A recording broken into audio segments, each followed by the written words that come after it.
Good evening, friends. We are live with episode 109. Wanted to talk today, and we're going to get right into it about what is the future of Dogecoin. I honestly will tell you I did not get to watch Elon Musk on Saturday Night Live tonight. I did actually hear just a few minutes ago, watched the monologue, and I also watched the skit, I guess, where he's a doctor. Also, I guess I watched the skit where he was on the news and, basically reporting on what is Dogecoin. So that was kind of interesting. But I want to talk about, what's the future of Dogecoin, my thoughts, my ideas. For those of you that are live and with me, would like to dialogue with you, share in the chat your thoughts. It has been a progressive journey for me. I started with Dogecoin about a little over a month ago now. Actually, it's March, early March, so I guess it's actually been more like 2 months now. I first purchased Dogecoin. That didn't come out very well. I first purchased Dogecoin at around 5 cents. My journey, I bought more. I had it at about a 19, at about 7 cents average cost. I sold when it was at 19, a pretty good chunk. Made, some pretty good money.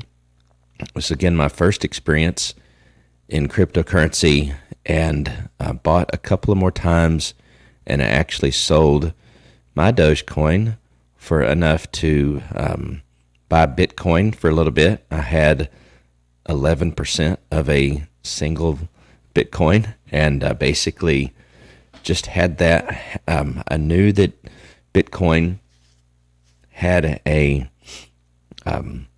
pretty good swing within the day, so my thought was, hey, I'll make a little bit of money while I'm trying to decide what I'm going to get next. Thankfully, I had been studying, watching YouTube videos, reading all the things, and had developed a wish list based upon at least what I knew about other coins that I would invest in, either with new money or potentially, again, with profits that I made off of Dogecoin. And, again, since we're talking about the future of Dogecoin, I do want to also talk about some potential alternatives that you may want to look at with Dogecoin reaching, I believe it was, it's actually Sunday morning now. This is my video for Saturday night, but it's actually 1 a.m., Sunday morning. Didn't get around to going live until now for Saturday, but on Saturday, I know it went up to about 74 cents. That's about as high as it went. I know, because I'm pretty active on Twitter, at least monitoring, if you will, watching and responding when I can on the Dogecoin. And, I think some of the more popular personalities, influencers, wanted to walk back their hyping of it getting to $1. I would have loved to see it get to $1. It didn't make it. Again, it's just like 420. Unfortunately, was not near as not near as much happened as people were hoping. I'm not saying all hope is lost, but it's now at 56, and I'll pull up the chart here in a minute. And so the reason I've titled this live stream, what's the future of Dogecoin? What is really kind of hidden in that title as well is what is the future of Dogecoin for you as either a someone looking to get into investing in cryptocurrency, someone that's already invested in cryptocurrencies, as someone that owns Dogecoin, as someone that is thinking about owning Dogecoin, someone that has owned it and now maybe you don't. We can talk about all those different scenarios. I'll share with you, and I'm going to get to the comments, but I'm going to share with you very briefly my journey and where I'm headed, and then we'll talk about. Want to talk about what others are thinking. I really do want to know. And by the way, again, I think my regulars know by now kind of my way of thinking and just the way I'm wired. I'm not one of those that's super pushy about we must hold or you need to sell. I think you need to do what you feel like you need to do. So that's why, I'm not giving financial advice. This is more for entertainment, hopefully some education, investment opinion, not investment advice. But I do want to say hi to a few people joining, and then we'll continue on. But Sean, hey, welcome, my friend. Kevin, thanks for joining. Yeah, it's been nibbling around 50-55. Still believe it will hit $1. It very much could. And we're going to talk a little bit about tonight is what if it does hit $1? In other words, is that the exit point for some? And I think it probably also depends on at what point did you get in, or maybe we don't even have to say that. What is your average cost? If you're, and a lot of my regulars here, I know they will have already been in for quite a while. Maybe they got out, maybe they got back in. And again, there's no right or wrong answer, but I know for me and at 50 cents a coin, there's a lot of other coins that I'm, at this point in time now, having spent almost 2 months evaluating all this, there's, I believe, other coins with a lot more upward potential with regards to making money. I'm not saying that they're as fun, right? I actually watched a video, and I'm going to acknowledge some of you other folks that are joining. I know when I watched a video last night, and the guy said, and I thought it was actually insightful. He's like, I invest in boring first. Arguably some of the most boring coins potentially have the most upside. I like the fun nature of Dogecoin. I think it still potentially has a future as a means of buying goods and services. But if you're looking to, I've changed my mind about quote unquote getting rich. Now, if you were an early investor, if you got in at 5 cents, 10 cents, even maybe 20 cents, and you were able to buy a ton of it, a boatload of it, you still could get rich if you hang on. It could get to $1.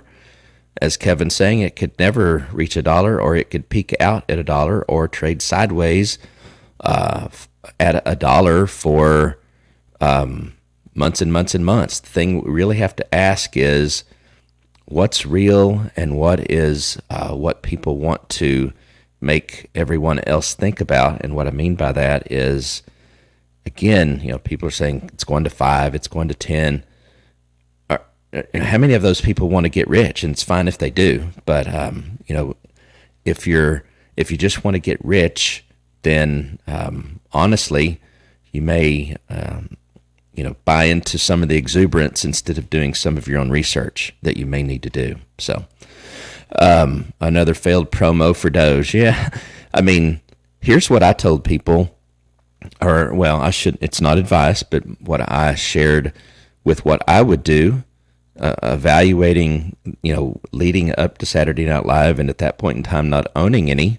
And by the way, I've moved into Ethereum and Cardano, and a little bit of DOT, and we'll talk about how my portfolio has transitioned a little bit if you're interested in it. But it didn't turn out the way that people probably would have wanted. A lot of people, I think, were hoping for that $1. It didn't get there. I had been suggesting that people consider setting limit orders to exit out, not maybe fully, but at least to get some of their money back, or either their investment back, or make some money. So again, some people probably did. Now it's interesting as well that Robinhood had some issues. I've been trying to give Robinhood the benefit of the doubt for almost a month now, and even the co-creator of the Dogecoin said that a lot of what's happening with Dogecoin wouldn't be possible without Robinhood, and he's probably right about that. But at this point in time, I think enough is enough. I could not at this time, honestly, even though I have a link in my description, I could not say, hey, go sign up without at least telling you. And most of you that are on here already know that, but without at least telling you that they're having problems, whether they're intended or whether they're unintended. The fact of the matter is, they don't seem to be able to handle the volume at times. And what's even more interesting, and I'll show you in a minute, the volume wasn't honestly all that. There's been days where the volume was even heavier, and no issues on Robinhood. So, and also more today, more so than ever, and even in days in past weeks where the volume was even greater, there are now more exchanges than ever that where you can buy Dogecoin, Gemini.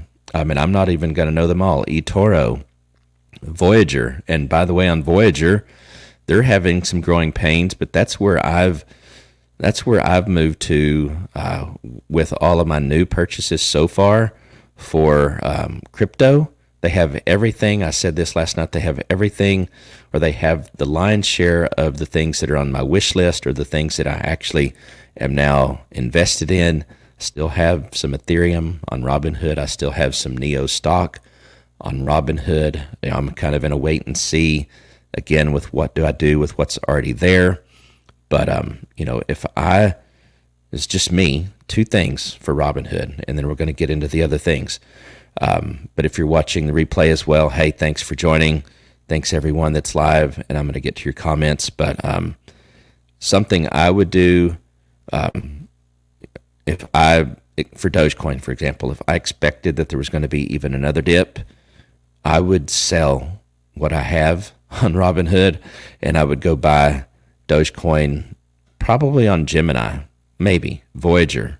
Either Gemini or Voyager would be my two picks until May 12th, I think, or something like that. You can trade Dogecoin for free on Gemini. I would say I have a link in the description, by the way. I'm starting to heavily look into Gemini. Another reason, and again, I have more than I thought I would have to talk about tonight, but Gemini also has a coin, AMP, and I talked about that last night, Flexa, so I'm not going to talk about it again tonight, but I have a Gemini account. It was fairly quick. It took about half a day, I think, to get back the approval with the, send in your passport or your driver's license or whatever. So I'm not funded yet, but I'm approved. I haven't put any money there yet because I've spent so much already on Robinhood and Webull and Voyager, and have a little bit on BlockFi. So I just went all in on all this. So I've got to wait, for some more funds. But one of my next purchases will be to get some AMP on Gemini, and spoiler alert, and I want to get to the comments because we've got a lot of them. Spoiler alert is AMP is one of the ones that I'm saying that is now, for me, in essence, my Dogecoin. So Dogecoin, this is still going to be for me I want to follow it. I want to talk about it. I think it's cool, honestly, in many ways, but with as much humility as I can give, I think that there are some people that just don't quite get it, and maybe some stubbornness and all kinds of things. But we're all grown adults, right? And there's some people on Twitter. I don't follow Reddit so much or TikTok or all that, but there's some really strong personalities, let's just say it that way, behind Dogecoin, and it would be nice if people would lighten up a little bit, honestly. Okay, Kevin, so sorry, average cost of 25, so I think you're sitting in a pretty good place. So let me, I guess, say the one other thing. Obviously, or probably obvious, the one issue with selling it right now, if you have it on Robinhood, is it would be a taxable event. For many, it would be a short-term capital gains, which you may not want. So, you have to decide for yourself. But that would be my hesitation at this point in time. So some people are arguably in a catch-22. It's like, okay, I'm done with Robinhood. I'm tired of this, but at the same time, do I want to possibly pay an extra 10, 15%, maybe even 20% more on my returns? I'll sell it $1. Hey, Alex. Yeah, I think that's a good plan. Maybe people that already have, again, quite a bit, want $1 cost to average sum. I personally, again, if I was even in it, I would not buy at 56, but that's just me. If it dipped down to 30, maybe, but that would just be me. Okay, sorry, Kevin. In a couple of months, people will look at SNL as a blessing. You may be right. If what you mean by that is, hey, all this hype was built up and what we were expecting didn't happen, and Robinhood crashed and all that, and maybe I should move on to some other coin that has a different use case, fundamentals, solving problems. Again, a lot of Dogecoin, advocates, if you will, or those that are just super excited about Dogecoin. Again, I love that, and they take it too personal when someone says, and some mean it in the wrong way, but when they say that Dogecoin doesn't have any purpose, and that would be wrong, but to say what its purpose is, it's not like an Ethereum, right? Let's just be honest. It's not like Cardano. It's not like even Bitcoin for that matter, and it doesn't have to be. It's not like VeChain, which is another one that I think is amazing. It's at about 22 cents. It's, again, a spoiler alert. It's another one that I would say, and I've moved on to that, putting more of my money into VeChain. All of those projects and others that I'm not even going to mention tonight have real use cases that likely are going to have, create massive gains in those coins. And so if you want to be in it for the fun and make money, then own some Dogecoin and have some fun, but reallocate some of your money to some other projects that could actually make life-changing money. If you go back and look at other videos of mine, so I'll be the first to admit, I was much more excited, much more gung-ho as I learned more, as I became, I believe, more educated about the cryptocurrency,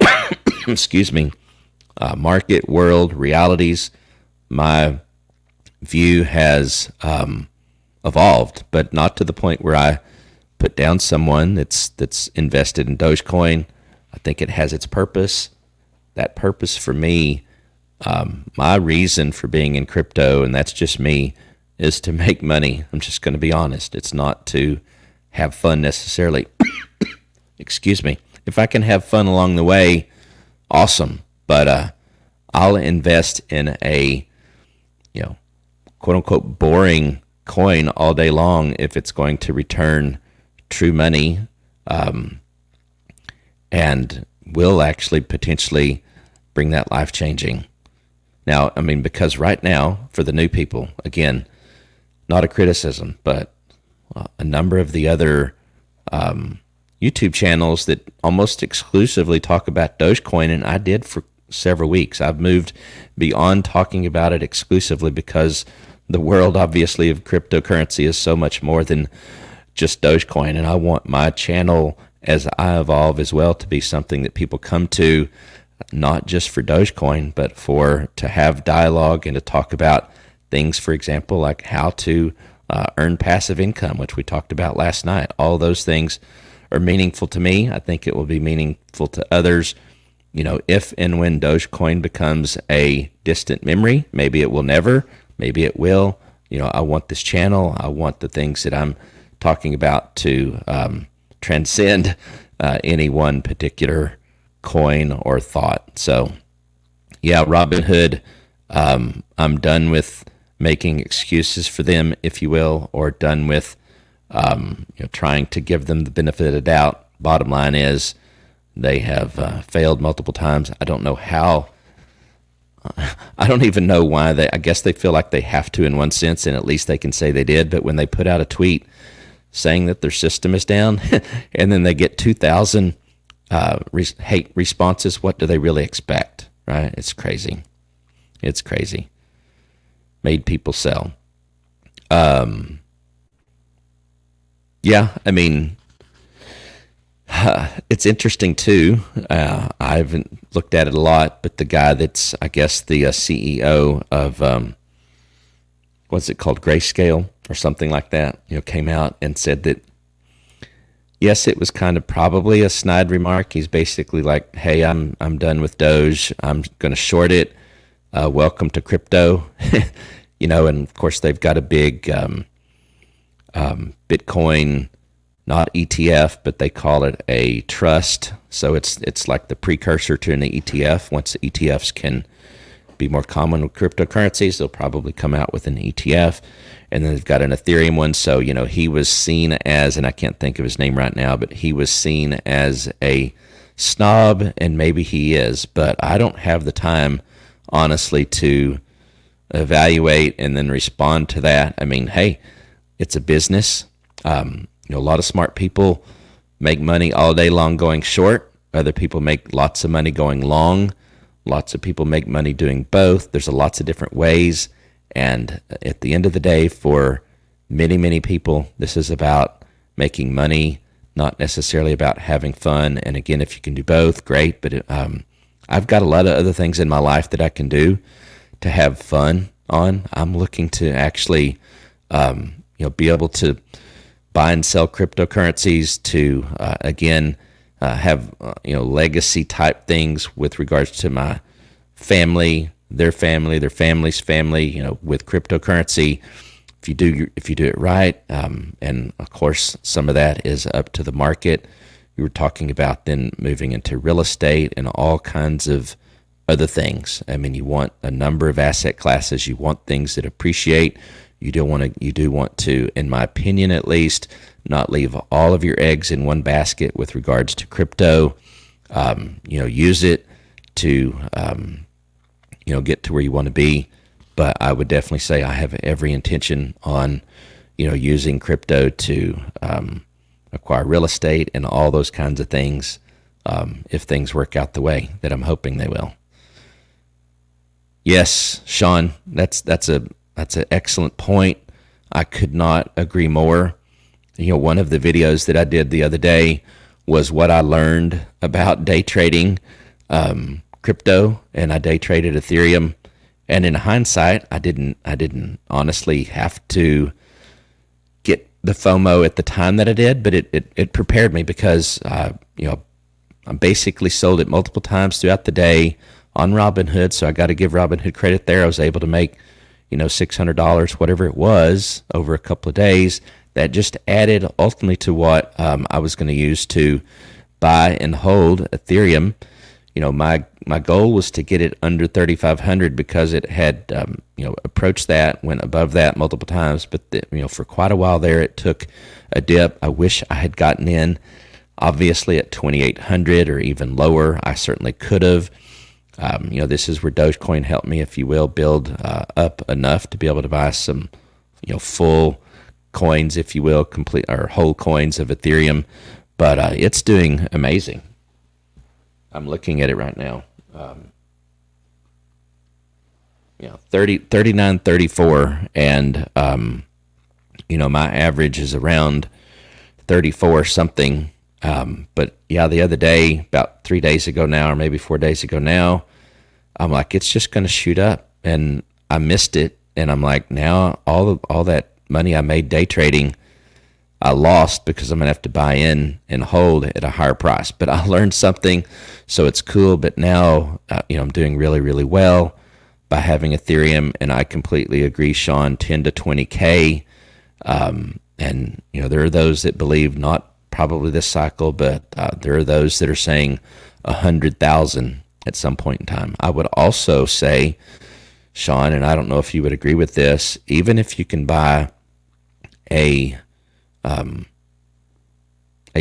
partial coin, if you will. I think Bitcoin needs to be or should be considered to be a part of your portfolio. It's definitely, again, on my wish list. I think at this point in time, now that it's kind of recovering, yeah, it's at 58. It's been as high as 59, I believe, today, but it's dipped down in the low 50s. I think even this week, like 52 or 51, that would have been a better time. It will surely have another.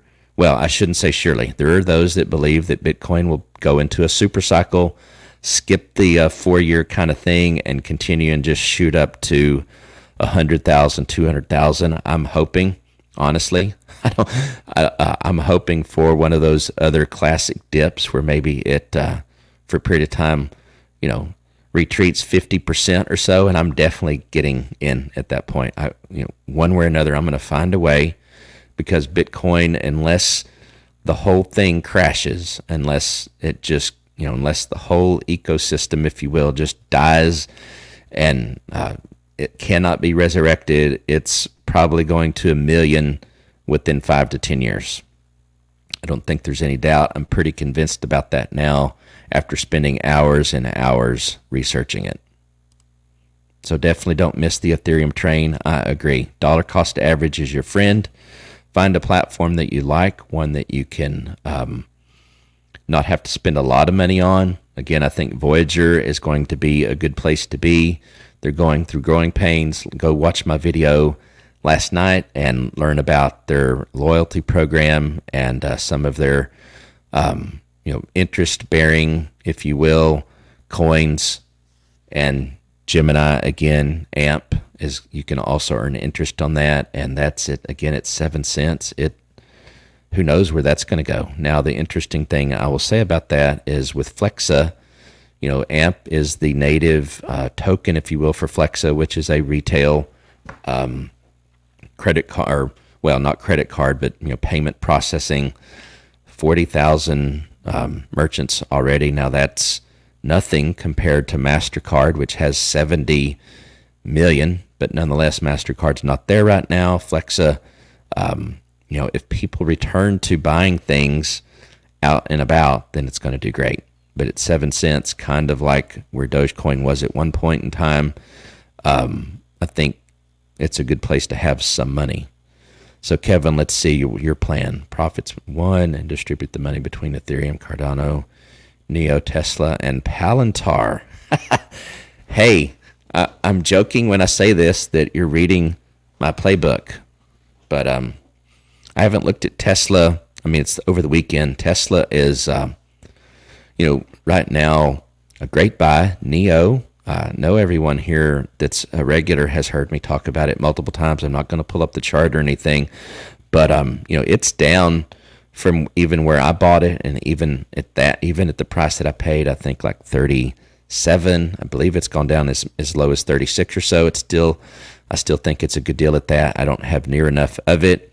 XPing as well. I would like to own some of that. Tesla for sure.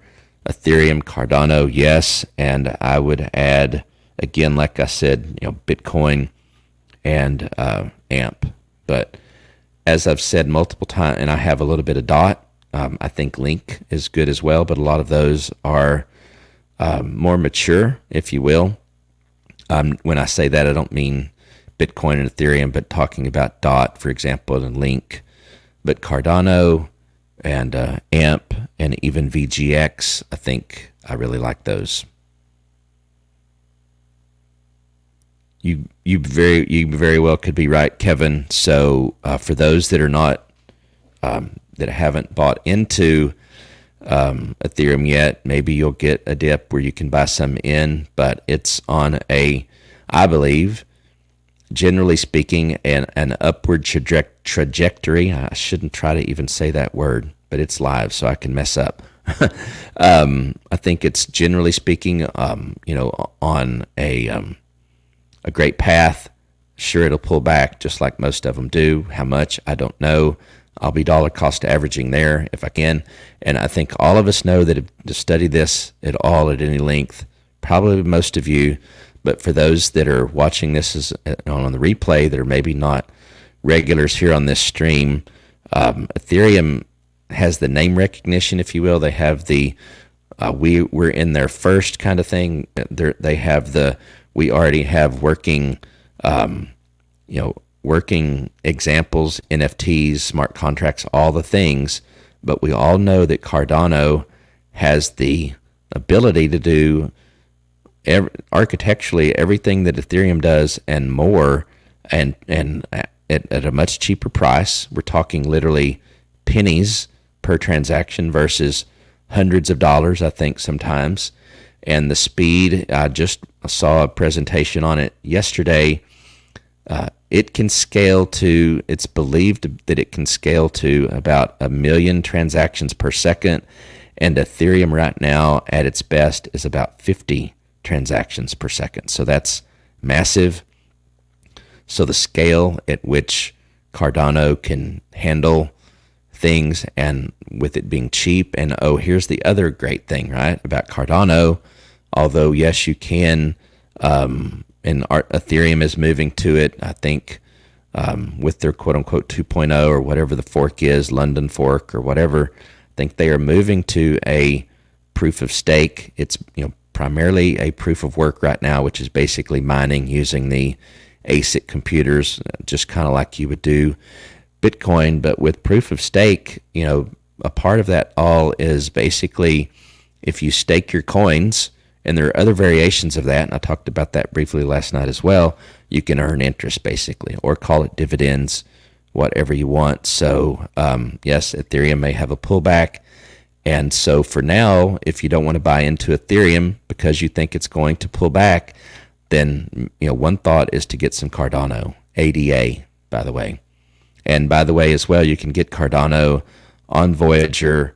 Now, again, the one thing I want to be known for is someone that's willing to come back and eat crow, if you will, and say, hey, I was wrong, or my opinion has changed, or now that I have more experience or have used something longer, I'd like to tell you, that something has changed with regards to my recommendation. I have Cardano on Voyager. I have VeChain on Voyager. I have some USDC earning 9% interest on Voyager. So I'm very excited about that platform and what it will hopefully become in the future. I'm willing to give them some grace. At this point in time, I haven't had any I do have one complaint right now. The app right now, and so support is something that all of these platforms struggle with. I actually got to go on a show with the CEO that was on a live stream and got to ask a question. I got to ask 2 questions, and one of them was about support. They're saying that they're spending a lot of money and time and resources to be the best in the industry with regards to support. That would be like online chat and literally even phone support. We'll see. That would be amazing. They're scaling fast. They've got 250,000. That's probably grown now, but the last report I saw 250,000 users with the goal of having 1 million by the end of this year. And that's why their VGX and their loyalty program may actually be a good investment opportunity. So go watch last night's video to hear more about that. But bars in the tuck. Hey, bars in the tuck. Thanks for joining. I think that you're new. I do my best to recognize all the names. So welcome. If you're first time joiner, thanks for being here. Please subscribe, notification, like, all those fun things, all those things that YouTubers ask. Also, I'm going to bring it up if you guys, and many of you have, so I'm going to put the banner up here. You can go follow me on Instagram and Twitter with Shane Trammel. That would be awesome. But you've got 133 at 59. Okay, you bought at 68, dipped it. Call me Dreamer, but they'll have to pry Doge from my... Hey, I get it. No, that's fine. You just have to do the math, right? Well, you don't have to do the math, but the way I'm wired, I had to do the math and say, hey, 133, leave it in there. But is that the extent? Is that where you're stopping with regards to investing, right? That's the question I had to ask myself. I'm like, am I going to diversify? Am I going to put all my eggs in one basket? Also, I had to ask myself, am I just going to put, $100 or $200 in there, and that's all I'm ever going to do with crypto? For me, the answer to that was no. For some, the answer to that is no, but for now it is, because I don't have any other money, and I get that. I would never say, and this happened to people, I believe, on 420. They took money that they needed, if you will, to take care of everyday things like electric bill, all that, and put it into Doge, and it didn't go where they wanted to go. But if you have extra, definitely put some in Doge. I'm not saying even now if you want to, but if your goals are to, again, accumulate something that's truly life-changing and potentially legacy establishing, I don't think Dogecoin, at this point in time, for me, I've come to the conclusion that for me, I don't believe that's what Dogecoin is going to do for people. But again, there are people that have been on this stream that have 250,000, 350,000 at 5 cents, or I think 0.003.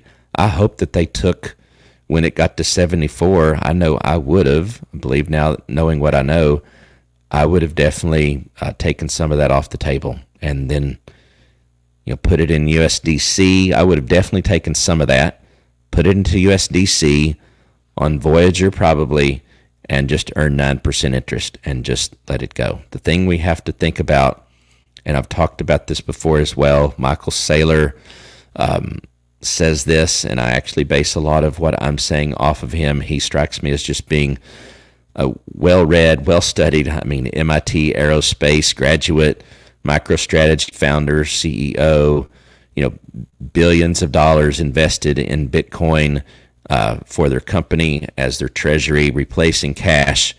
He says that we're basically living in a world, at least here in the United States, where 15% is really the inflation rate, not the 2 or 3% that's the consumer price index. So if we're living in a environment where it's 15% inflation, you're going to have to do something, right? Stocks won't even normally do that. Now, I'm not saying don't be into equities, sure, but I know me, I'll need to play some catch up. I'll just say it that way. And cryptocurrency, I'm not going to go crazy. I'm going to be conservative, if that's even a word you can use in crypto. I'm going to be conservative, yes, but I'm diving in. I'm consuming hours and hours of content and coming out of that with, hopefully a strategy, a game plan that I believe will work for me at least, and I'm more than happy to share my thoughts and ideas and yours, and that's what I like about this show. Yep. Hey, Sean, a 20% gain is still a 20% gain, even if you own a fraction of it, right? So let's just, for easy math, if Ethereum's 1,000, but you're able to buy a 1/10 of one for $100, and it goes up 20%, your $100 still increased by 20%. You can't get that anywhere else. And at some point you can afford a full Ethereum. I'm putting, for example, I'm only going to mention this briefly because I talked about it last night, but on Voyager, again, I'm all in. It's not the only place where I'm at, but I'm all in on what I can do there. I've got a monthly plan to put a certain amount into their VGX token because you're earning 7% interest on that. It's at $4 right now, a coin. If they sign up 1 million users and they scale properly, have the right customer support, all that kind of stuff, they're going to be bringing on equities where you can buy equities, ETF, margin, which I could care less about, debit card, that you can get paid money 1% or something like that back on. I talked about all this last night. Amazing. So I'm putting a monthly, it's a small amount, but I'm putting basically I'll be dollar cost averaging and having a certain amount put into Voyager VGX token every month. So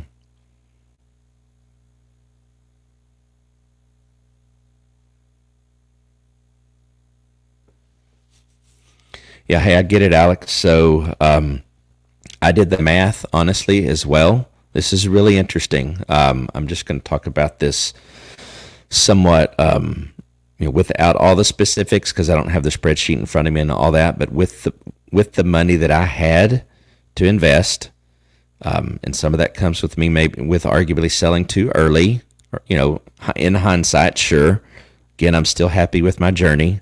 I mean, I started out with, I'll just say it this way. I had at one point in time 30,000 Dogecoin, and even if I sold at $1, that's $30,000. That's not a small amount, don't get me wrong, but I guarantee you over time, the way that I've restructured my portfolio, I'm going to make that 30,000 and more. So Dogecoin would have to go to $3 or even $5 is if based upon what I believe is going to happen with my portfolio, would have to go $3 or $5 to outperform what my portfolio makeup is now. So I think at some point, and I'm not saying you haven't, but at some point do the math and compare and see what works best for you. But again, for me, obviously I wish that I'd kept those 30,000 Dogecoin and sold them at 74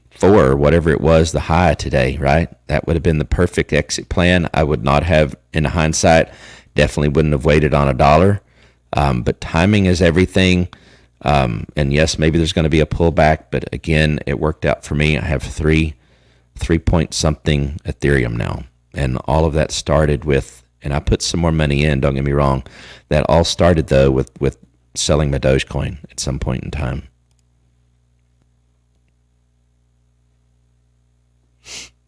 Hey, you got some time, I guess, because I don't know when it's going to hit $1. I know a lot of, again, good for them, but some other YouTube channels that have 160 something thousand subscribers, must be nice. But again, it's cool for them that are like, I never said it would go to $1, but in many ways, I would argue that they did, and now they're walking it back and saying, oh, well, now it'll be 4 to 7 days after Saturday Night Live. There'll be new people that saw it. It'll take them 4 to 7 days to get their account funded and all that, and a lot of that's junk. I'm sorry, but your mileage may vary, as they say, but I know my experience with Robinhood and even Voyager, for that matter, was up in less than a day, and funded on both of those within a day. It doesn't take 4 to 7 days, generally speaking. It can for some, maybe, and maybe it depends on whether you're, outside of the United States or what exchange you're using. But I don't buy that. I hope that it does for those that are invested in it.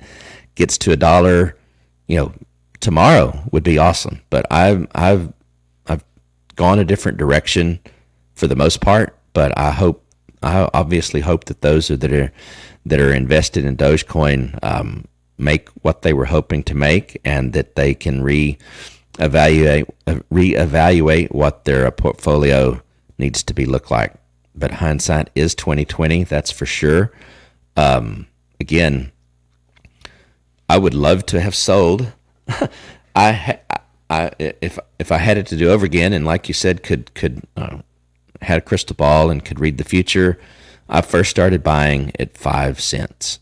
I could have made the decision to basically put in the other money that I put into my portfolio here recently to get another Ethereum, if you will. Obviously, if I'd put all that in, my portfolio would be larger, but it's not now. And so I had to shift or pivot, if you will, or say, okay, in one sense, that ship has sailed, that train has already left the station, kind of thing, and I'm perfectly fine with that. The thing I like about crypto is there's not it's not like, especially with these coins that are approachable with regards to the cost, they're again, VeChain is at 22 cents right now.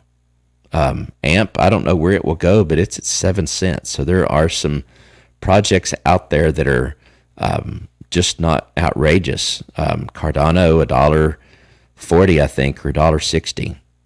So, yeah, I'm not so sure, Alexander, about the Shiba Inu. I'd be curious to know what is its utility, right? What is it created for? Hey, Anish, how's it going, my friend? Hope you'll subscribe and turn on notifications so you'll know when we go live again. I tease a lot that I'm the second shift. It's 1:45 in the morning, and I'm here in the United States. I should be in bed, but I definitely get more people on my stream when I go live at this time of night. So I welcome you, and would love to see what your I guess you're celebrating Christmas right now, so that's cool. Government official. Okay, this is interesting. Please keep language calm in chat. Daughter watching you. Cool. That's always the case. I don't. I would not allow or condone, foul language, if you will, or a bunch of hate going and all that. I'm the most transparent person that I know. So let's see who disagrees with me, or what you're disagreeing about. We had a lead up to Doge 420, then a fall. Now we had a build up to SNL and fall. I expect it to rise back up, just like it did after Doge Day disaster. So, Delia, thank you for your comments. I mean that with full sincerity.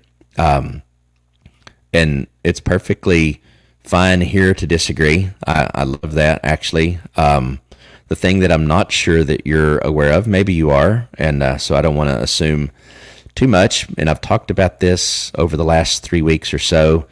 The thing that a lot of people are not aware of is this concept or this terminology used for whales, those that own large portions of it, and Elon Musk has even talked about them, not used that terminology, but there is one person. It may not be a person, it may be an institution, but it has the least activity on it that owns 28%. One single wallet that owns 28% of the total outstanding, if you will, Dogecoin.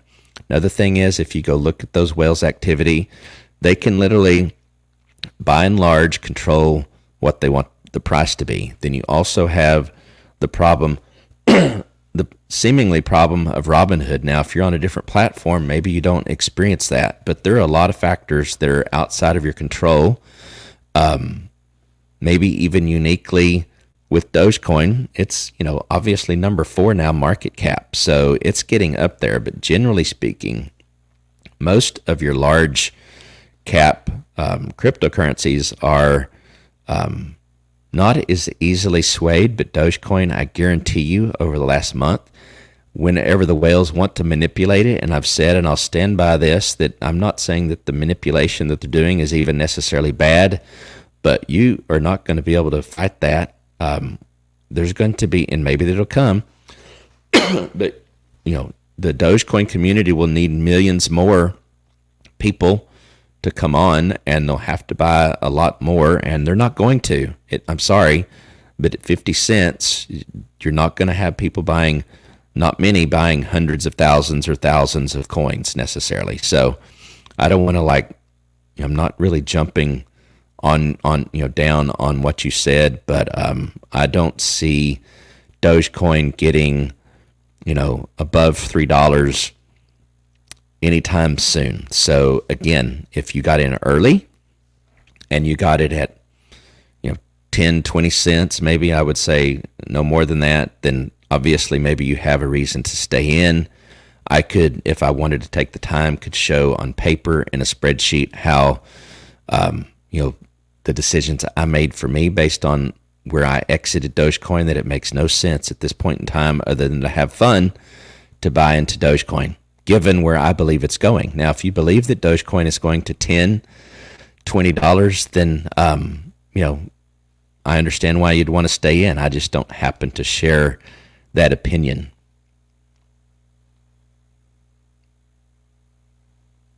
What do you put in your AP portfolio? Anish, you'll have to tell me what you mean by your AP portfolio. I'm sorry, I don't understand, but I'm more than happy to try to answer or give you my thoughts. So are you talking about crypto? Let me know. Hey, James, how's it going, my friend? Thanks for joining.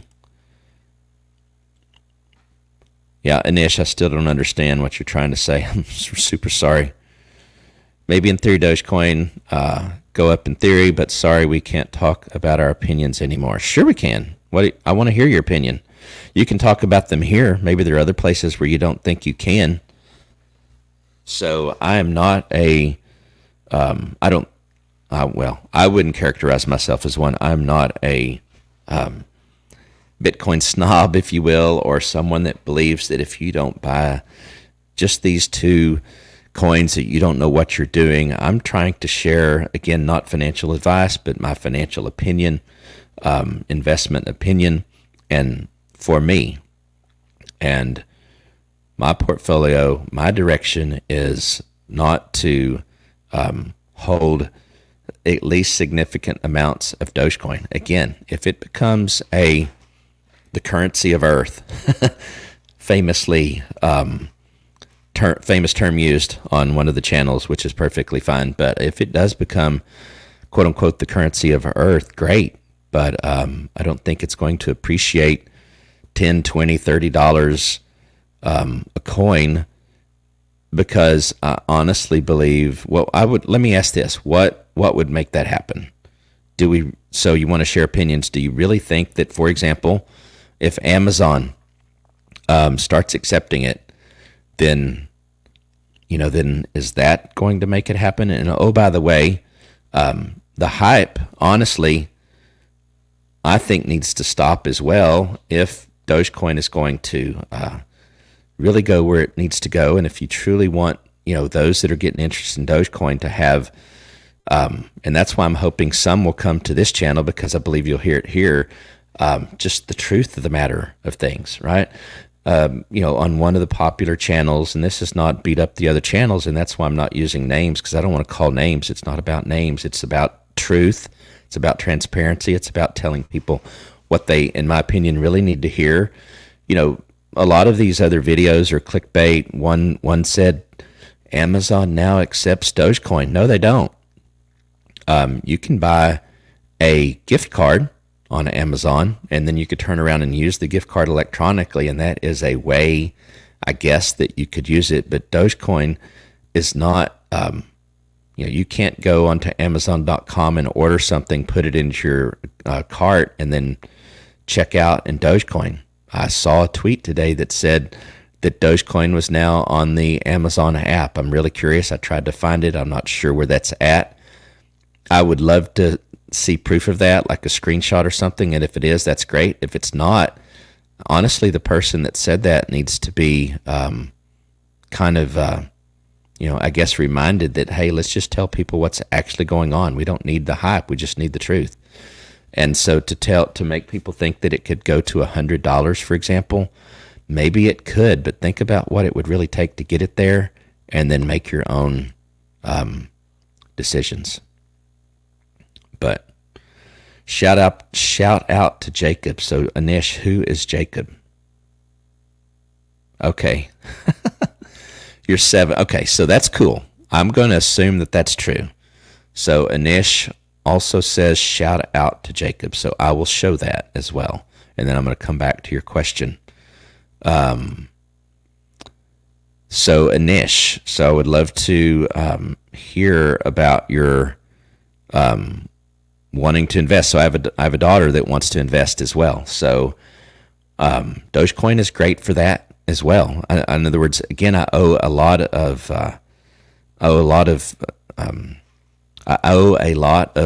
what I know now to first starting with Dogecoin. And so, it's great for that, and you can spend it more and more. And so I think that's great. But so Anish, are you 7 Or are you 70?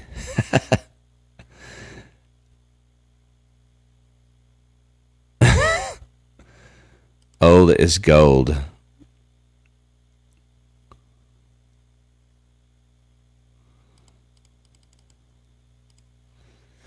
All right, the whales, which I call the bigwigs, are in the driver's seat. Yes, they are. I mean, again, until I guess whatever, anybody that's investing in Dogecoin specifically, needs to understand exactly what you're saying, James, that the whales at this point in time can direct the ship, can direct the train, can direct the semi, whichever direction they want to go. All you have to do is go look at one of the wallets and see literally sometimes transactions just 5 minutes apart, multiples of them, basically keeping the price at the same. And so, I don't know any of those whales, so I can only make some assumptions, but I am pretty sure in many cases it's to drive the price up eventually over time, gradually, and then to get people to sell, and then they can buy back in at lower, or they can take profits as the price is going up. They have a lot of these transactions programmed to where they're happening automatically based upon signals, all kinds of sophistication. We've got to be crazy not to believe that someone that's got billions, literally with a B, billions of and millions, large millions, and some billions of Dogecoin, that they don't have tools and sophistication and all of that to execute trades that you and me would never be able to do at our level. So you need to be aware of that, because if you're going to stay in the Dogecoin, you need to be watching that some, so that you have some idea of where things are headed, because you can get some sense of the fact that they're obviously, for example, wanting it to trade sideways for a while. I don't want to be in that. That's the reality of it, right? I want to, and I'm not suggesting that whales don't control and don't manipulate some of the other coins. Sure they do, but it's heavily manipulated at this point in time, is my assertion. And whether they're doing it in a way that ultimately helps people or harms, I don't know. And at this point, honestly, I don't care, because I don't want to spend my time trying to figure out that part. I want to make money. Let's be honest. I don't want to try to figure it out.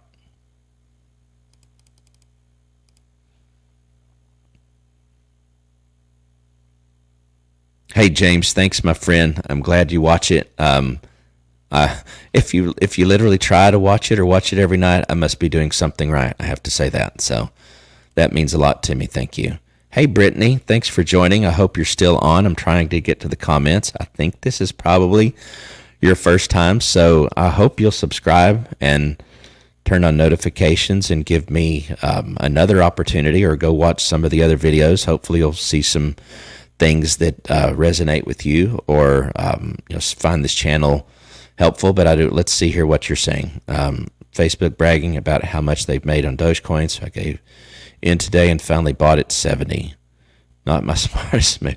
Hey, here's what I would do. So, Brittany, I'm really curious. I hope you're still on. I would love to dialogue with you for just a moment here. This is what we do or try to do. And I'm seeing I got all kinds of comments to catch up on. So you guys stick with me. This is exciting. So I'd be curious what platform you're on.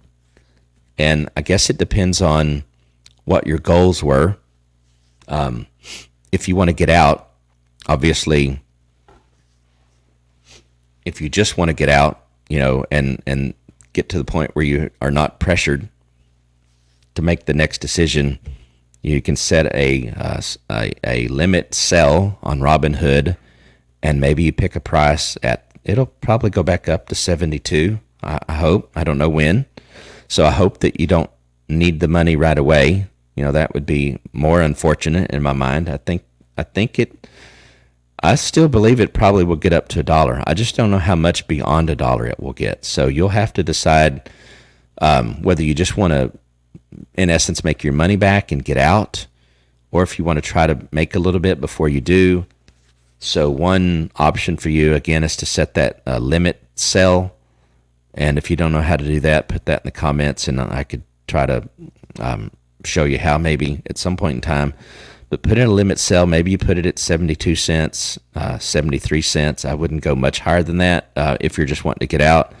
Wait for it to sell, and then there's some other. I would highly recommend, or my opinion is, that you go set up a Voyager account, and I've got a link in the description. And I would say alternatives that I think have more upside potential is VeChain, which is VET, or Cardano, which is ANA. And now Cardano is a little bit more, like $1.20 or something like that. But it's got tons of potential with regards to the problems in the world that they're going to solve. So anyway, let me know what you think about that.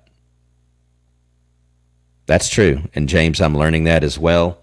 I'm going to have to take a drink here.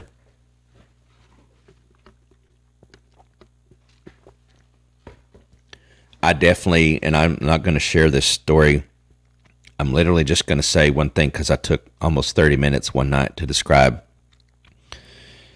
my journey with Dogecoin and selling it, obviously, way too early. And then knowing or feeling it was going to get higher, getting back in, but at a much higher. I'll just tell you this part. I sold when it was at 19. My average cost, I think, was 7 or so. I didn't get back in until 35 because it was on that day, 416, leading up to. So there was some, action, if you will, but on 420, the actual day, it was a dud.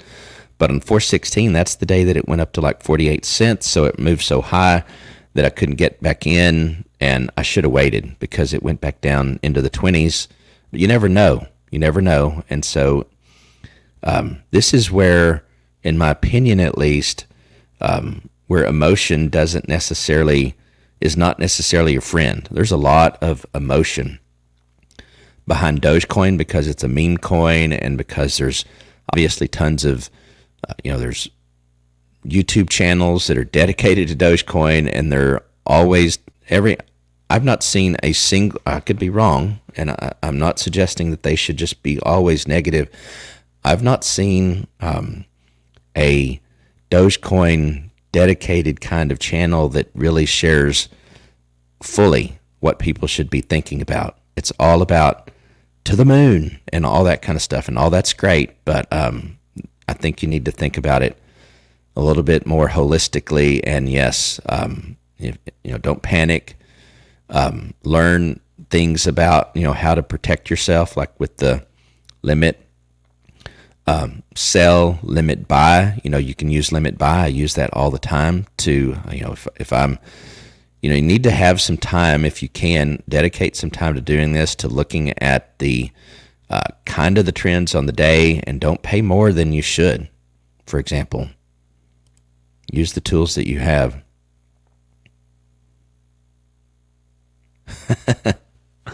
Yeah, James.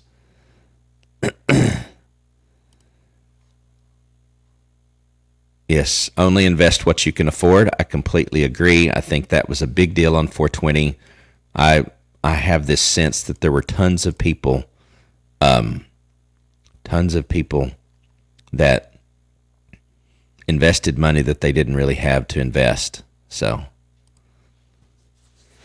hey Carlos, thanks for being on, my friend. All those whales are the main exchanges, Robinhood and Binance. No, not exactly. There are some of those are the exchanges, but there's over 200 whales that are very active. There's not 200 exchanges. So there was a guy on Reddit that did a quite extensive analysis that with in ways that I wouldn't have the time or ability to do, and he pretty much dispelled the rumor that some of those were Robinhood. Some of them may be, but not all of them. And there's a lot of them. I mean, there's over 200 the top 200, for example, although the top one has 28, many of the others have, 3-4% or a fraction of a percent, but it's still, when you look at the numbers, millions of coins. So that's not all exchanges.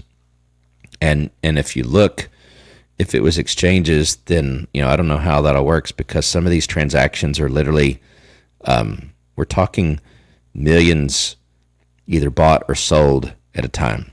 So I don't think it's only the exchanges, but it could be partially the exchange. Hey, Anish. Hey, no problem. I'm glad that you guys are having fun. Sounds like you're having fun being on here. I hope you'll come back. And if you really are 7, and then however old your older brother is, talk to your parents about buying you some cryptocurrency. They'll have to put it in their name, but maybe they'll do that, and that would be great. I'm definitely getting my kids into it. Only paper hands were.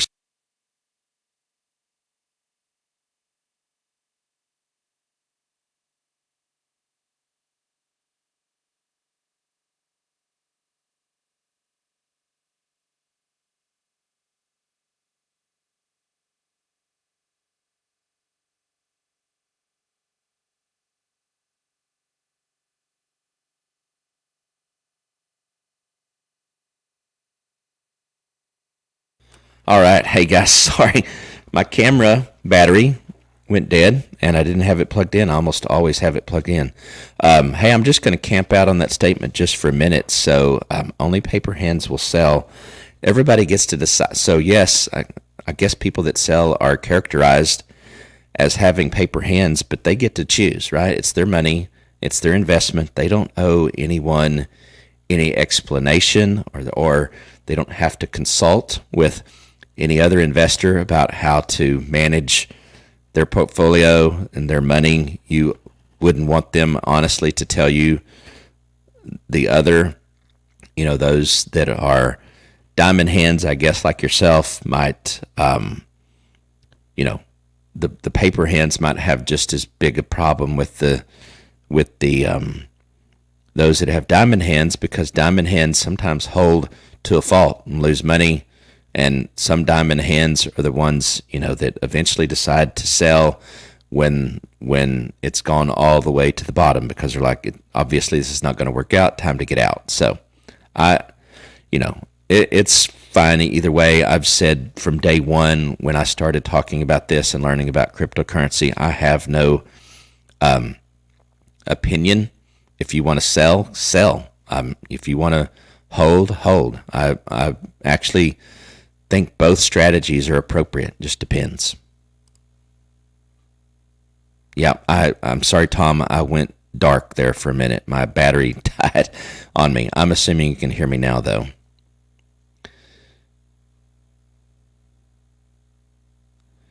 Yep, James, true. I mean, I literally knew about Bitcoin about 10 years ago, and then I'm like, this is not something I want to be involved in.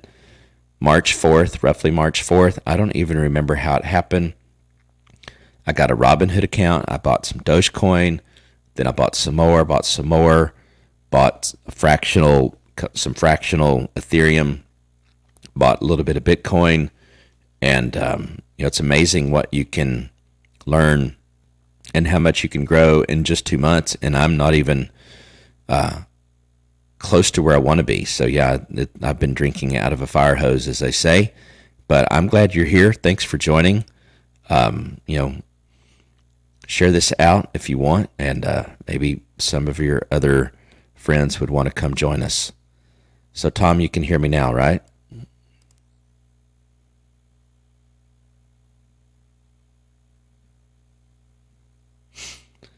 So Carlos, here's the deal. I know you say that 28%, but if that one's theirs, there's not being anything drawn out of that, or very little. If you go look at the whale list, the one that owns 28%, matter of fact, I can pull it up. Let's pull it up. And what we will find when we look at it is that It's seen very little activity. I'll switch to the screen here in a minute once I actually have it up. The rich list, quote unquote.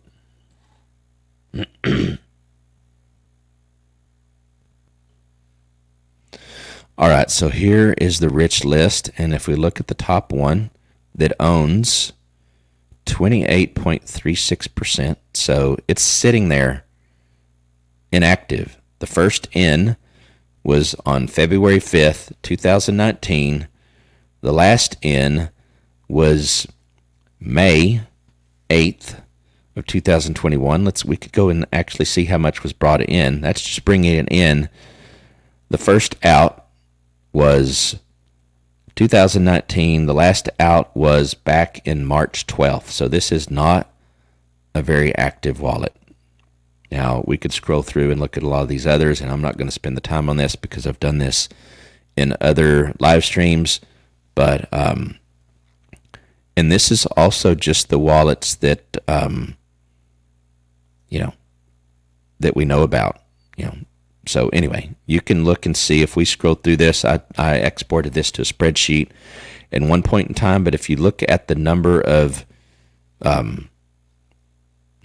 outs, right? Number of ins, number of outs over here. In other words, that would be like selling, right? So this one is sold a lot, but and that was on the 8th. What is today? Today's the 9th. So that one had, look how many, that's total number of outs. We would have to actually click into this, which we can do, and see how much activity they have had.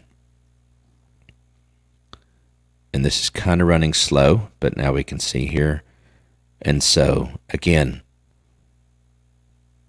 100 million, 900 million,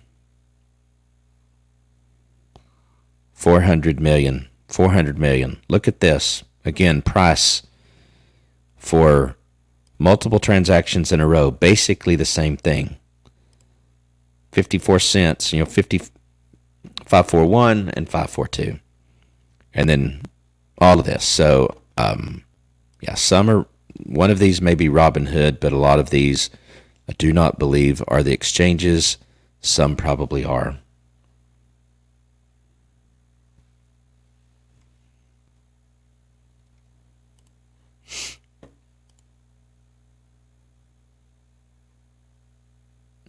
Tom, Dick, and Harry says they're only joking.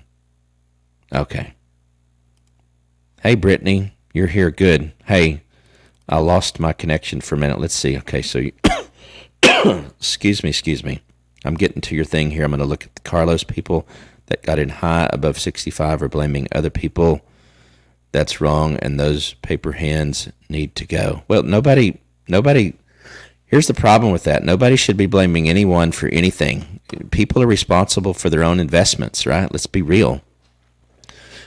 It's just like, and I don't want to get political, but it's just like voting. It's just like voting for whoever you voted for president and just saying, well, I voted for that president because so-and-so told me, and now they're actually wanting to tax, long-term capital gains, raise it to 40%, upwards to almost 50 if you live in New York and California. I'm only using that example because it actually would impact many of us here that want to invest in cryptocurrencies. So you have to do your own research. You have to make decisions and own them. Nobody's to blame. If someone bought above 65, I was saying, and again, people can do what they want to do, but my investment opinion for the last couple of days is don't buy at this point. Don't. But people are going to do what they want to do. There's tons of people, I guarantee you. I don't know how many, but I know there are tons of people. It's obvious when they talk about, for example, I was one of them as well. I'll be the first to admit I did a spreadsheet because I knew very little about cryptocurrency at the point. I did a spreadsheet of what would my investment in Dogecoin look like at $100 and even up to $1,000. It's never, and I know you never say never, but it's never going to get to $1,000. Do you know how many people out there think that it has the possibility of doing that? Do you know how many people are going to be at some point disillusioned and potentially lose out on actual investments that could actually go 10, 20, 30x? So, I don't care whether someone's buys or sells. They get to do what they want to do. I'm not making my decision based upon what someone else is doing or telling me to do.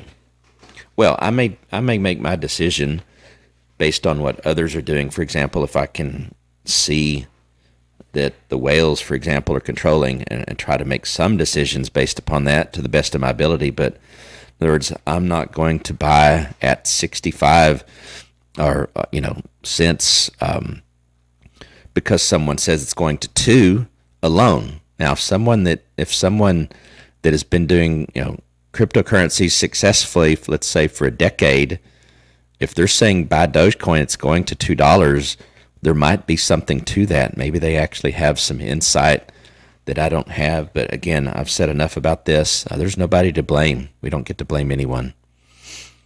Robinhood. Okay, I'm curious to see what happens, so I'm going to hold.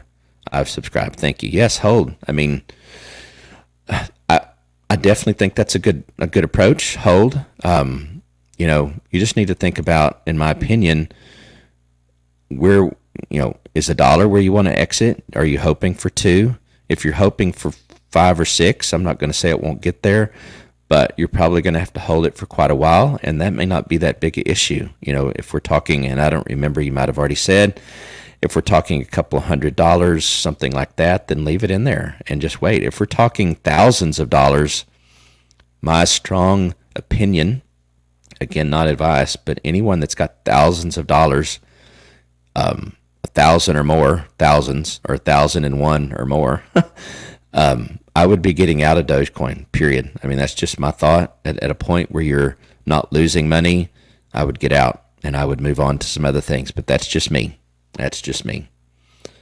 Or when I say get out, I would at least get my money back, right? I would get my investment back and take some profit. Hey, greetings from Argentina. Thank you, sir, for joining. Hey, I think this may be your first time, so I'm going to kindly ask you to subscribe if you haven't. Turn on that notification and let us know.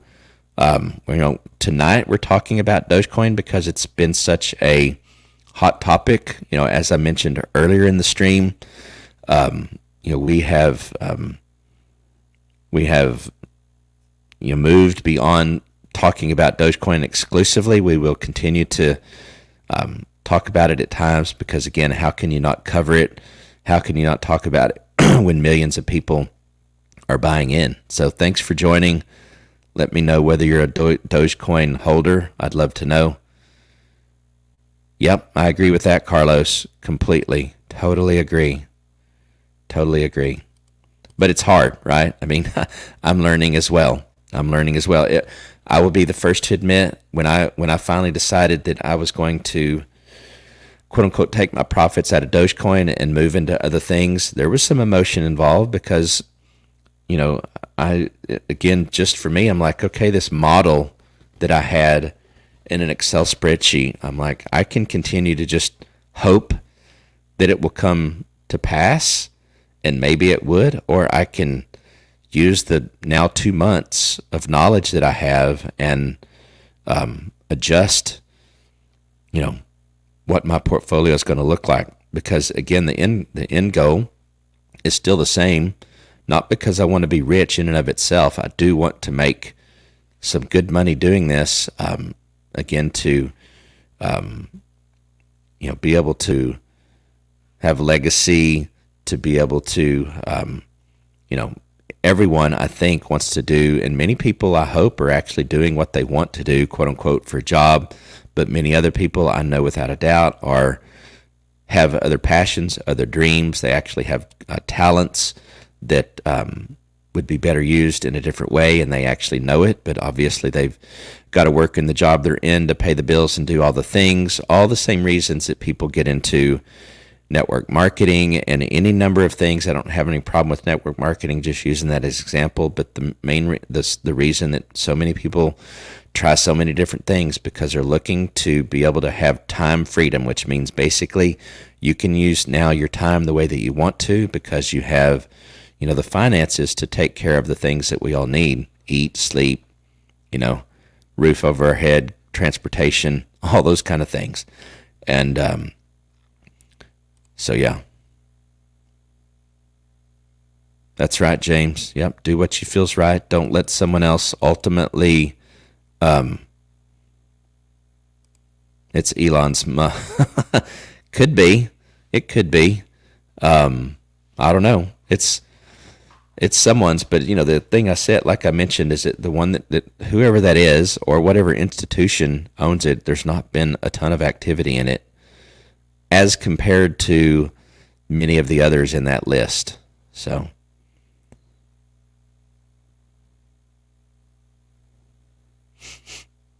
yeah, Carlos, what I'll admit to is I'm not. It's hard to know. I just know that whatever's happening in those wallets would seem to be able to or having the effect of basically controlling the price. It does not seem like that's what you would think of as normal activity, but also I think that's much more common in the crypto space because again we're unregulated. I'm like I heard someone I was I think it's I'm not going to say it right, but the two twins that famously were portrayed in the movie Social, whatever it was, that basically was a movie about the beginning of Facebook. And the assertion is that basically Mark Zuckerberg stole the idea of Facebook from these two twins at Harvard, but they may not be as rich as him, but they bought way back early in the days of Bitcoin, bought Bitcoin at $8 and $9, and now they're the founders of the Gemini exchange. And was watching some videos of them, and I would suggest that I'll have to find their names. You guys probably may know what it is, but they're talking about Bitcoin, to 200,000, ultimately a million, all those kinds of things. But and Carlos, I don't know enough about the Shiba Inu coin to talk about it. I've talked about this in previous. I'll look it up. Not tonight. I'll look it up and on a future live stream tomorrow night. I'll promise, I guess, to talk about it briefly. My approach, at least, and that's because I'm still myself even somewhat new, and I'm sure this will change over time. My list of projects / coins / tokens, whatever term you want to use, is probably about 10 right now. That doesn't mean that there's not a lot of other great projects out there beyond that 10. I know there is. But with me, I only have so much time in the day. I'm a quote unquote regular, just like probably most of you, with regards to having a regular job, if you will, that takes up most of my time during the day, all those kinds of things. So this is a passion, an interest, something that, yes, I want to grow. With regards to my channel, I would love to become, independent, just like I was talking about with regards to investing wisely, all that, and be able to have this bring in the income that would allow me to then shift to what I'm passionate about. I'm really good at what I do, if you will, quote unquote, but I have so many more ideas, thoughts, things that I would like to do. Right? Our minds have, I think, a lot more thoughts than we get to actually play out sometimes. But that's probably true with everyone. We can't actually do everything we could ever think about doing. But you sold it tonight. Okay. Well, I hope you got to sell it at close to its high, but I'd be curious to know if you want to share what you're thinking about doing next. And if you had it on Robinhood, are you going to move away from Robinhood?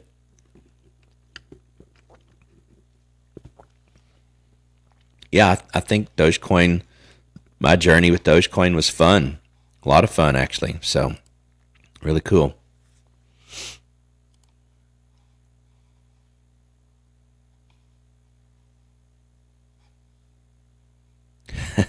Hey, that's great, Carlos. So, let me know where you're watching from. That'd be cool to know. I've now made it through all the comments, so I'm going to want to show you guys a couple of other things that I have up since we're talking about Dogecoin tonight. And this is Coin Market Cap, and I'm drilled down on the historical. I'm going to refresh, though. I'm drilled down on the historical data for Dogecoin, and I'm honestly surprised that this is the volume or all of the stats for basically now yesterday, right, for Saturday. Very surprised that the volume is only 25 billion. Market cap also is actually less than it was the day before. I think this is a classic example of that saying, buy the story, sell the news, right? So I think that obviously most people got in ahead of Saturday Night Live, or a lot probably did, if of those new entrants in, and obviously as well, I really believe that a lot of people thought that it was going to at least $1, and that's probably why a lot of people maybe didn't sell, because now they're because it took kind of a dive, not a dive, but it went down, back down. Because it's at 53 right now, so there are a lot of people that need to see it go back up to at least get their money back or make some profits. But anyway, I was just really surprised that it was only 25 billion, honestly. I mean, because look, on the 5th, 42, I'm sorry, and then previously 38. So I want to pull up AMP for just a minute. So we're going to get off topic, if you will, for briefly, and show AMP. And by the way, again, if you want to hear me talk more about AMP, then go watch last night's episode.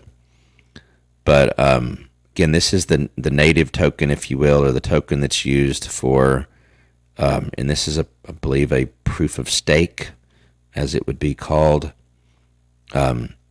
And so you can earn interest on this. This AMP coin is basically used as collateral for the Flexa. Here's Flexa, basically digital payments. And so the AMP coin is used to basically as quote-unquote collateral so that these transactions can be basically approved immediately. And then a lot of that's done behind the scenes. So look at this, right? If we look at a year, 1 year low high, it's been as low as 0.0007, would have been a great coin to get into at that point in time, because it's now at 7 cents. And if Flexa as a solution really takes off like many are expecting it to, then there's a lot of room, if you will, left in this to go up. So you might want to take a look at AMP. So let's look at the historical data for just a moment as well. And I looked at this the other night. I mean, it's been I'm going to scroll back until it's less than a penny for the first time. Going to have to load some more. So it's back in, when is it? Okay, so the first time that it was, most recently, the first time that it was less than a penny was February 3rd. So from February 3rd at just under a penny, it's now up to 7 cents. So that's pretty good. Now, when you compare it to Dogecoin, no, that's not the same percentage growth, and actually it's down. Well, it's down in volume. Market cap is up a little bit, but this is kind of like a Dogecoin when Dogecoin, less than a month ago.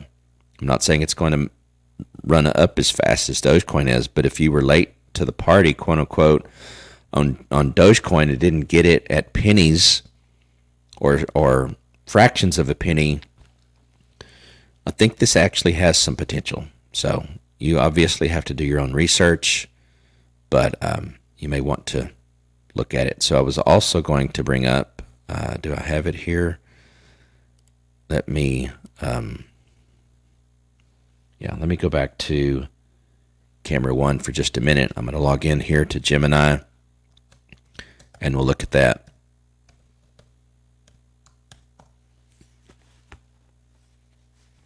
I'll pull up AMP. Okay, it's up now. So here is AMP, and I'm looking at the 1-day chart. So again, when we look here, we're talking 2 cents. So let's just keep scrolling. Had a nice little jump up right here, and then look, it kind of like, Dogecoin does at times, traded sideways by and large for quite a while. But, here we're at less than a penny, 0.005 back in October of 2020. So look at AMP. I think it might be something, there might be something to it, if you will. I'm sure going to be putting some money into it. I'll put it that way. Okay, so let's see.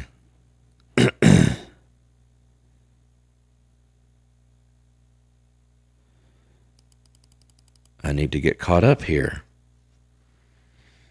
Bought in at 13 cents. Cool. So, and you said that's good. That's good, my friend. So, so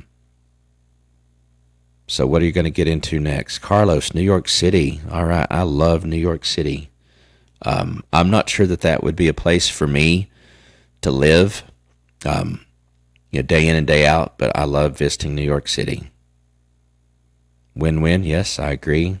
Elon did great. I did see I didn't actually get to watch it live, but I did watch some of the segments, if you will, on YouTube. So Saturday Night Live. Hey, Mad Dog, yeah, I didn't actually start going live until midnight tonight, and I can't believe it's 2:30 already. So been going an hour and a half. I invested in Polygon Matic. Yep, I've heard great things about that. I don't think it can go wrong. For Ethereum, slow ride up, but it's doing okay. Yep. Hey, I think that's good. Wow. Yeah, you're on Eastern time zone, my friend. Why aren't you in bed? You think it's late for me. It's even later for you. 3:30. My goodness. Yes, you can. You can compare on the app. I like that. Invested in that at 30. Good job. Good job.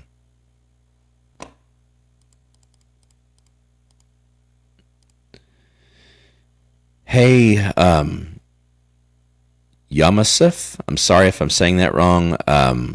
Bonfire, I'll look that up another time and maybe talk about it. I could look it up on the screen. I will, but I won't be able to share context because I don't know anything about it, honestly. But I'll pull it up. And we can all look at it together. Be more than happy to let you share your thoughts in the chat, but it's not something that I have looked at this point in time. But look at that. I mean, it's super, super cheap. Bonfire. Let's actually go down here and read the overview.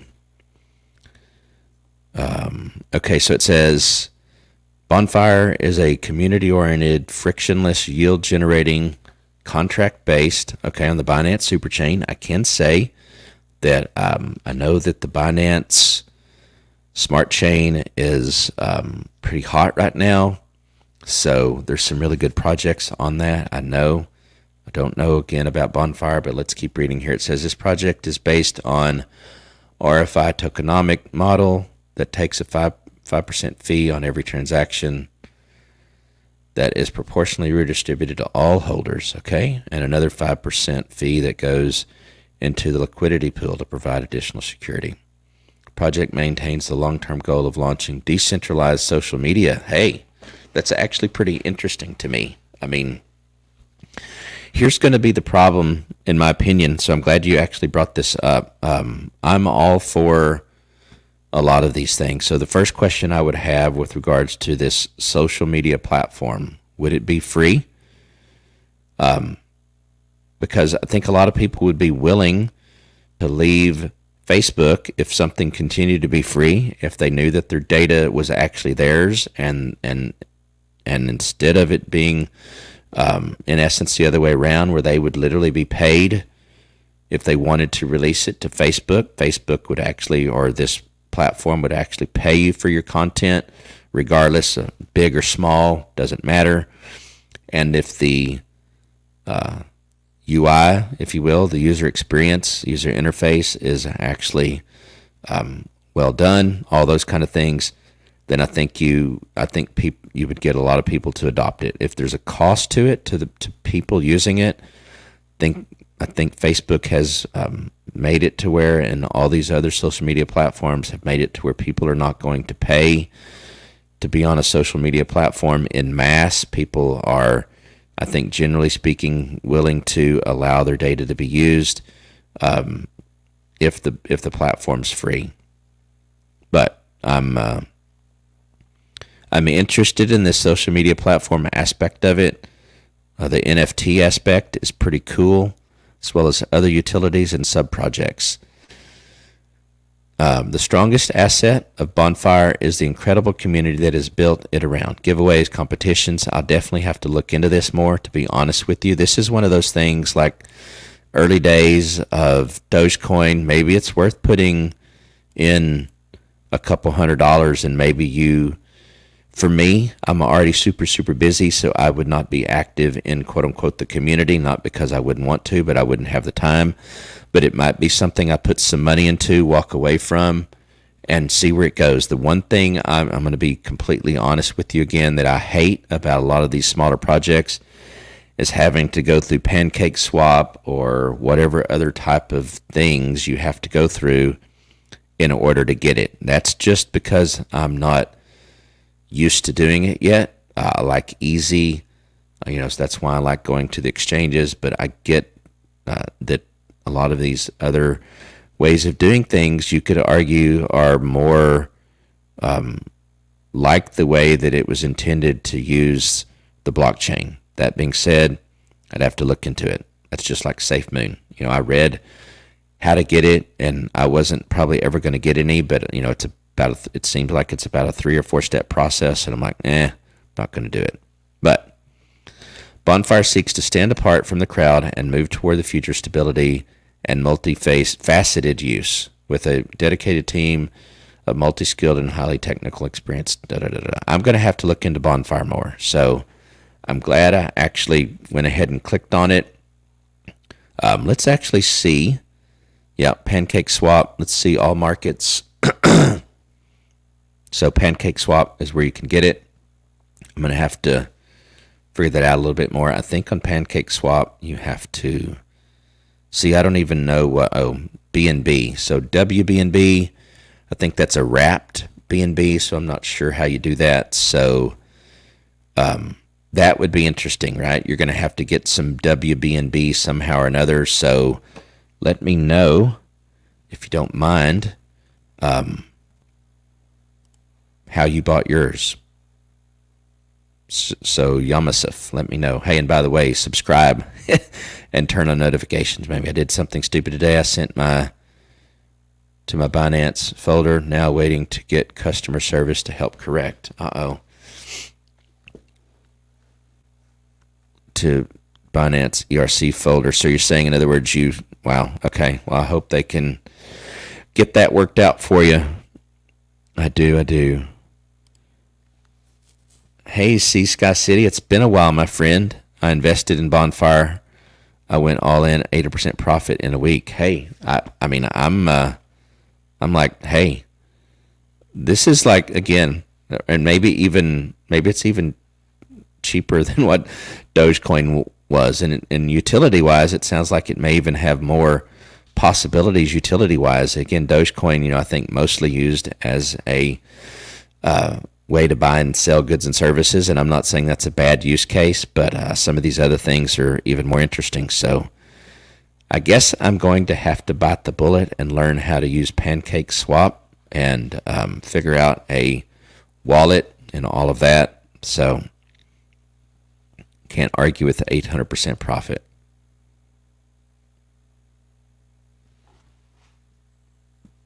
Excuse me. Yeah, I'm not so sure personally about SafeMoon, but at the same time, I'm not telling people not to either because I don't know enough about it at this point in time. I would say that I'm cautious about it, cautious enough that it's not an investment that I'm going to make, but others that have spent whatever time they feel is necessary to get into it. So that's great. Bonfire will be on Whitebit on Wednesday. Hey, I don't know what Whitebit is. Let me look that up. I have no idea what that is. It's a cryptocurrency exchange. I'm pulling it up and then I'm going to look at it for a minute. So, Bonfire, we're being told here that Bonfire is going to be available on this Whitebit on Wednesday. So, hey, if you have a referral code or whatever, if you want to put it in the chat, go ahead and do that. And then anybody that's interested, again, do your own research and that type of stuff. But and so, yeah, so let's see. And it looks like you can use USDT or maybe even USD for Ethereum, or no, not Ethereum. Excellent. Anyway, Dash, USDT. Okay, so let's see if we look at all. It looks like they don't have necessarily a ton on here, but nonetheless, Matic is on there. Okay. BAT, I've heard some things about that. Dash. Link. DAI is a stable coin. Some of these others I won't know, but anyway.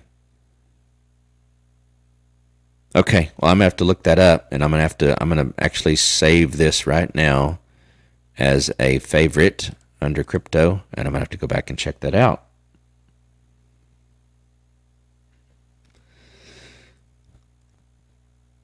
So, Sea Sky City, thanks for that tip. I'm actually gonna have to check that out some.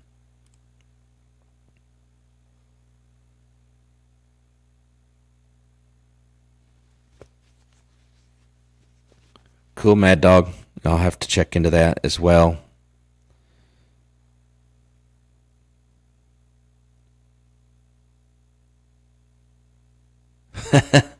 She's the brains. I just go on for the ride. Yeah, I will tell you that, something, it's by no means a dollar stock, but this kind of makes me think of something that I looked into the other day. I actually downloaded from Yahoo Finance because the data is available. I downloaded the daily price, information, if you will, for Bitcoin for the last 5 years, I think it was, and then did a average across the with regards to the difference between the high and the low, or the spread, if you will. And I was amazed at how much 2000. Don't remember exactly what the. I may still have it now. I closed it, but nonetheless, I'm like, hey, maybe day trading Bitcoin. Maybe not every day, but day trading Bitcoin, if you had enough to mess around with, you could make some pretty good money, actually. My strategy would be, if I did that, and I learned that through day trading Ethereum, honestly, and I did a video on that, like I said, but my approach to that would be to, in essence, use an extra one or two of whatever coin that has that amount of spread on a daily basis to trade it just to make extra money, and then the other ones would be there to obviously accumulate, grow, and earn interest on if I could. So I'm honestly considering that. I'm not really where I could do that yet, but it would be fun to take a 10% stake in a Bitcoin and just day trade it and see what you could do with it with a $2,000 swing or so. But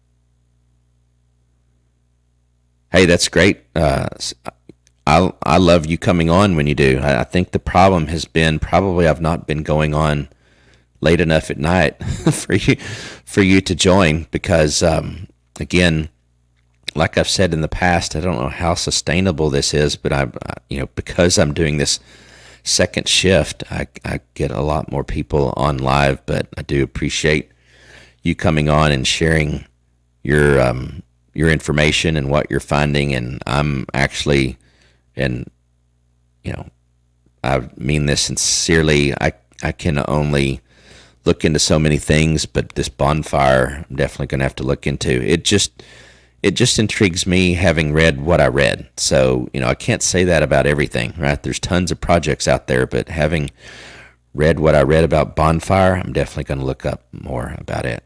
Doge is down to 50. Yeah, it's 53 right now. At least that's what it's showing me on Webull. So,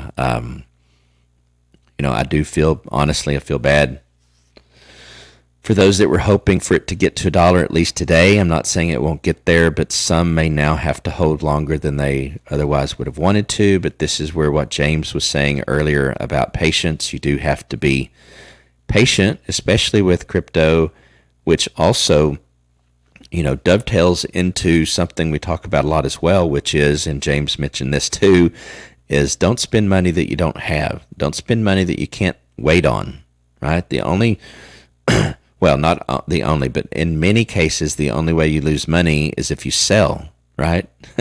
If you can sit and hold, normally you can, unless it's a real dud, normally you can at least exit with your money back. You just have to wait a little while. Wow, I'm super interested in that. You were mining Bitcoin for a while until I found out I could move it because I lived in the U.S. Yeah. Oh, you couldn't move it. What do you mean by that? I'm curious. Are you saying you couldn't put it into a wallet or something? I want to know more about what you mean by that. I'm always intrigued by individuals that mine, especially when there's these mining companies that spend hundreds of millions of dollars on ASIC computers, that are made for only one purpose, which is to mine whatever cryptocurrency they're mining, Bitcoin, let's say. And I'm also intrigued by the fact that, there's only going to ever be 21 million Bitcoin, and 18 million and change have already been produced. And there's going to be this halving. They half every 4 years, I believe. Well, no, it tends to happen every 4 years, but it's after so many coins are mined, then they half how much the miners get paid for it, if you will, or how many Bitcoin they get for it. It's just really an interesting thing. But one of my goals, I hope you take this for being the truth. One of my goals is to own at least one whole Bitcoin. Not to be able to say that I own one whole Bitcoin, but because of the upside potential of owning one. It has nothing to do with, I won't be bragging. If it comes up in a conversation, sure, but it won't be because, oh, look at me, I have one Bitcoin. It would be more like, hey, because I have one Bitcoin, it's going to $1 million probably in the next 10 years. I hope to still be alive and vibrant 10 years from now. So if I can get one Bitcoin, and if it's going to $1 million, I'm going to do it.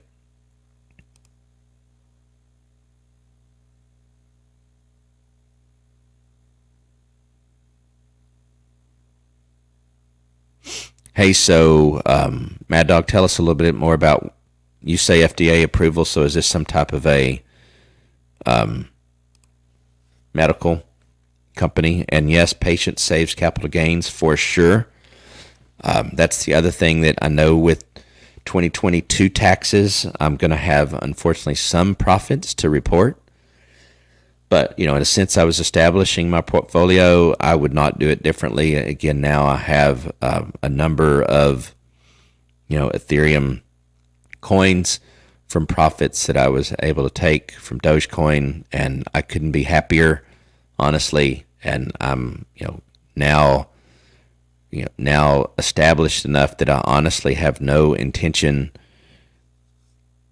for the most part, in taking profits. I'm willing to even let that ride because I don't want to pay the extra income tax. Everything that I own at this point in time, I believe until I come to a different conclusion that ultimately they're on a path to go up. And even though there may be dips, then I'll buy in the dip and hold. That didn't turn out to be the case with Dogecoin. I think early on I thought it would be, but again, I've reevaluated and do not believe.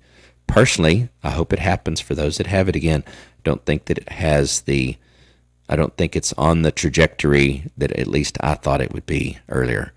So, hey, Mind Bobble, thanks for joining. What about the recovery? Where do you think we could reach as the next baseline? Okay, good question. And I talked about this earlier, and again, I could be wrong. I think in many ways the whales, as they're termed, have sufficient amount of Dogecoin, if that's what you're talking about, to basically determine where the base is going to be. I would love to be proved wrong, but I've talked about this multiple times. And, if you just mimic kind of what it looks like they're doing, maybe you'll be okay with it. But, maybe you'll be okay, but I don't know. I think that they could drive it all the way down to 25, honestly, if they want to. They can literally sit there and, buy or, sell to get it down, and then start buying again if they want to get it up. So I do not believe at this point in time, again, I could be wrong, I don't think that the adoption rate is big enough yet for individuals with Dogecoin for them to basically dampen the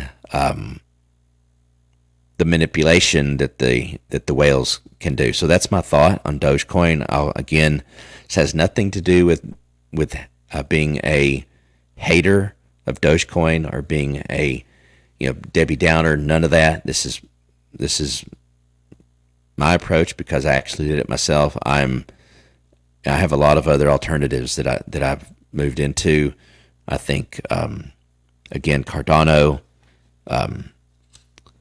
Ethereum, even if it's partial coins, VeChain, VET, I would all day, any day, every day now move my money into those alternatives and enjoy from the sidelines everything going on with Dogecoin. And I will never be one to say I told you so either. And I'll also be the one to acknowledge, hey, if it goes to $5, I'm going to be jumping up and down for those that are regulars here and just the community in general. I'm going to be happy for them. But I've moved on for the most part.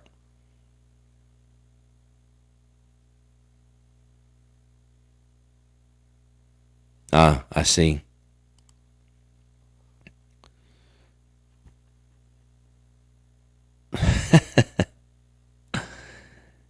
Hey, you get to decide. That's what's great about this thing. You don't actually have to make your decisions based upon anyone else. You can take in all the different inputs that are out there, and you get to go in whatever direction you want to go in. So there's a lot of good altcoins out there, a lot of good ones. Again, I'm really big on VeChain. Cancer drug. Okay, cool. That'd be great. I hope that even more importantly, honestly, than the money to be made, which is fine. But it'd be great if they were able to help with cancer. I hate that. I hate cancer. Should I sell my Dogecoin? So we cannot give financial advice or investment advice, but we can give investment opinions. And my opinion is it's at 52 right now. You're going to have to, if you want to hear my opinion, at least you're going to have to share with me a little bit more. I'd like to know, at least you don't have to tell me how many, but your average cost. What is your average cost per coin? If you know that would help me at least to apply my own kind of logic and give you a thought on it. That's crazy, James.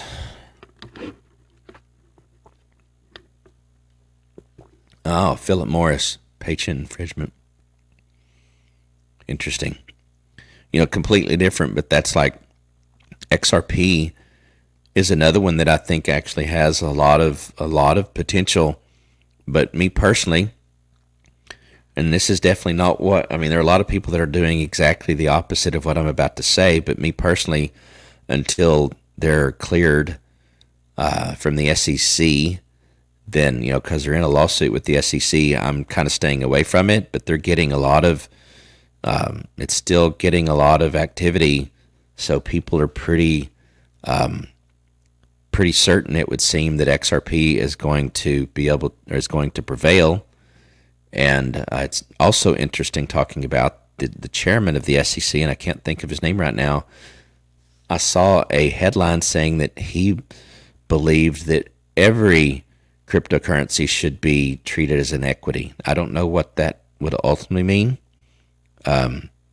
because you also pay long-term capital gains on equities. So, I don't care. Here's what I care about. Let's talk about this for a minute, and then I'm going to answer Hood Giraffe. I'm going to answer your question or give you my opinion on selling Doge, but my opinion on adoption, if you will, of crypto, using it as a regular form of payment until the way it's treated from a tax perspective. I do not expect large adoption of spending cryptocurrency. So again, as much as cool as I think it is, and it's talked about a lot, and I talked about it for a number of weeks about the catalyst for Dogecoin, and I think it's true that it'll still be a catalyst because people are going to respond to the fact that it's now at Amazon. If they do, it's not, but if Amazon accepts it, or if Jeff Bezos himself says that he's investing in it, for example. And I know, by the way, that I'm getting an indication that my internet is pretty slow, so I will apologize now if the video quality is not all that good. Can't do much about it, and I think it's getting a little bit better. But anyway, so but I'll be honest with you. I don't believe that I don't know. It just seems to me that a lot of people that have done really, really well with Dogecoin, even if they keep it, why would you use it to pay for goods and services unless it's something really, really big, knowing that you're going to have to pay income tax, a tax on it right then and there. Now, if it's long term, if you made all your money long term, if you held and held and held for a year, then when you spend it, you're paying 20%. So maybe that makes sense if you made a ton off of it, because maybe it's still dollars in a sense that are ahead of inflation. So you got to think through all that, right? So I'm hoping that for 2022 taxes that the government, the U.S. government at least, will adapt and maybe set a dollar limit per transaction to where, let's just say, if you spend $5,000, I'm just throwing something out there, spend less than or $5,000 or less on a transaction, that that there's no tax, or it's very, very low, or something. I don't know. My point is do not believe that it's going to be used for everyday goods and services until something changes with the taxes. So let's get to Hood Giraffe. Hey, and by the way, hope you'll subscribe and turn on notifications. But currently, I have around 400 Dogecoin, which is around $200. Okay. So you're saying you paid 50 cents? If I'm doing that right, the math right in my head, is that right? Anyway, if that's your average, that one's hard. Here's what I would say. I would say unless you need the money right away, if it were me, I would probably wait and see. Here's what I would probably do. I would set a limit sell for maybe, let's say 60 cents, if 50 cents is your average. And if you're on Robinhood or whatever platform, if that platform you're on has a limit sell, I might set a limit sell for 60 cents and tell myself if it goes to 80, I'm going to be okay. I'm going to exit out having made some, and there's tons of other good projects that I would invest in instead. One of those could be VeChain, for example. We heard about Bonfire tonight. I'm not suggesting that you should put all of your money from Dogecoin into Bonfire, but it looks potentially promising. I'm not sure yet. AMP is 7 cents. That has some potential. Cardano, ADA, is a little bit more. It's $1.20 or so a coin. It's another one that I would look into heavily. So anyway, those are some of my thoughts. But I personally have sold all my Dogecoin, but it was a good kickstart to what I believe now is a healthy portfolio, a diversified portfolio, one that in the end actually I think will outperform in the end anything Dogecoin would ever do. But again, like I've said, and you kind of joined a little bit later in the stream, I think, after me saying this, but I'm in this to make money for the most part. I'm just going to be honest. I like having fun, but I'm doing this as an investment more so than I am to have fun. As much as I like to have fun, that's just me. Okay, so let's see. Joe's Coin need Amazon as a catalyst. That would have rocked. Yeah, sure. I think you're perfectly right. I think if that had happened, or if Coinbase, for example, had listed it, those kinds of things would have probably, especially if they were enough in advance of the Saturday Night Live, that probably would have been a catalyst. Maybe those things would have gotten it to $1. What I'm not sure of, though, is if it even got to $1, I'm not so certain that it would not have then gone down.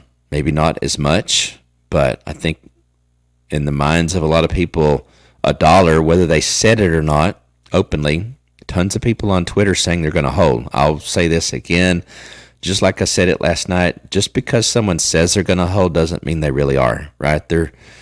Maybe they feel that saying they're going to hold will keep other people on, keep them holding, and then that way they can sell at $1. But I don't care. I think a lot of people had $1 as their target, and it didn't reach it tonight, at least, or last night, that is. Walmart, sure. Target, any of those kinds of things. Yeah, I mean, Flexa, for example, I think Flexa also, technically, you could use Dogecoin with that as well, and that's 40,000. I don't know how many actual merchants that are using BitPay actually take Dogecoin, but BitPay supports Dogecoin, and then any merchant that uses BitPay can immediately start accepting any of the cryptocurrencies that they support. So in other words, you don't have to do anything special as a merchant to also accept Dogecoin. I don't know how many of those are, but it's probably less than Flexa.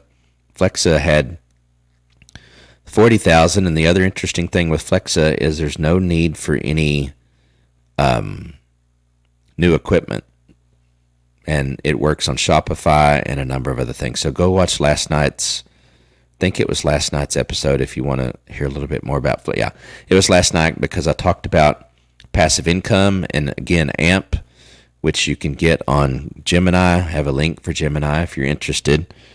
I think you can get it on some of the Uniswap, PancakeSwap, some of those kind of things as well. But when I buy mine, I haven't bought it yet. I will be getting it on Gemini. That is my approach. What do you think? Oh, I'm a big fan. I'm a big fan of Ethereum. That's a great question. I'm going to share this real quick because others have already heard it that are still on the stream. But, I bought into Dogecoin at one point in time, had 30,000 coins, sold at about 19 cents, bought back in at some at 35, sold it all a while back at about 37. I'd have to calculate what my ultimate end average cost was, but I made enough to basically to take my original investment. After getting my original investment in Dogecoin back, plus the profit, was able to get, and day trading Ethereum for a couple of days, basically all that together, I was able to get 2 Ethereum, injected some more into that, now have 3 Ethereum. That's just so you have context. I'm not bragging or anything. I would still buy Ethereum at a fraction of an Ethereum. But yeah, I'm convinced, again, by doing my research and listening to, again, people smarter than I am, with more time than I have, with more resources than I have, believing that Ethereum's going to go to 5,000. I believe that literally, possibly even next week. It reached an all-time high Saturday. I'm looking over here and it's 39 right now. So actually I'm going to pull that up for a minute.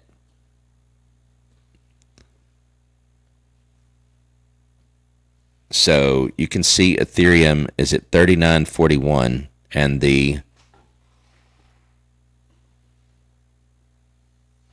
52-week, that's an all-time 52-week high. So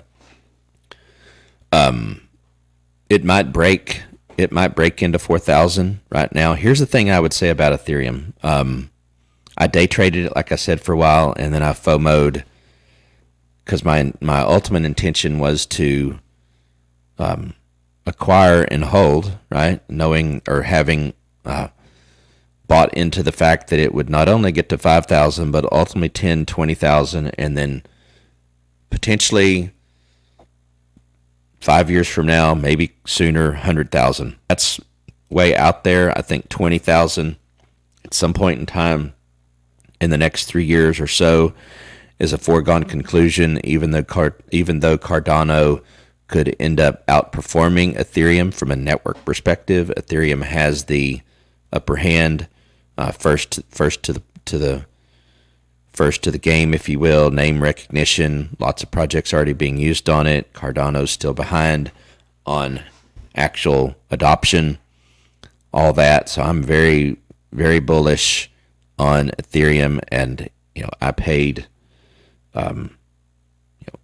quite a bit less than this, but still in the 3K range. But it'll probably have a drop back, and I'm not going to sell it. I'm not going to sell it before it. I'm not going to try to time it and take take some profits. I'm just going to put more into it if it drops. So I'm fine with my entry point. I'll dollar cost average, and I would love to have 10 of them at some point and one whole Bitcoin at some point. But anyway, Ethereum is doing great, and I'm very, very in favor of putting that in your portfolio. All right, let's get to some more comments here. What does your current portfolio look like? Okay, I will share with you what I have. I've already kind of shared with you Ethereum. My wife gets on to me about how much details that I share, and we are partners. So, I honor her thoughts and opinions. But I have, again, I started out with Dogecoin, so that Dogecoin gets the credit for getting me on the path that I'm on now, and very happy with where I'm at. Got a lot to go, but I had Dogecoin only. Sold that, bought back in some, had very early on with Robinhood, more than anything else, just to kind of do it. I had a fraction of a Bitcoin, I had a fraction of Ethereum, but then back into only Dogecoin. Sold my Dogecoin, made a pretty good profit. Like I said, I was able to get Ethereum. Now I've also on Voyager. I kind of waited, had been hearing about Voyager. And by the way, I've got a link if you decide you want to try that out. I think it's great. They're going through some growing pains, so I'm not going to lie. It's not perfect. But the thing I like about Voyager, and it's only a phone app right now, but they're going to be releasing a web version, which I like to have the option of both. But I can get now, and this is I have a wish list, and then what's actually in my portfolio. So I have Ethereum, I have Cardano, which is ADA, I have VeChain, which is VET, I have a little bit of DOT, which is Polkadot.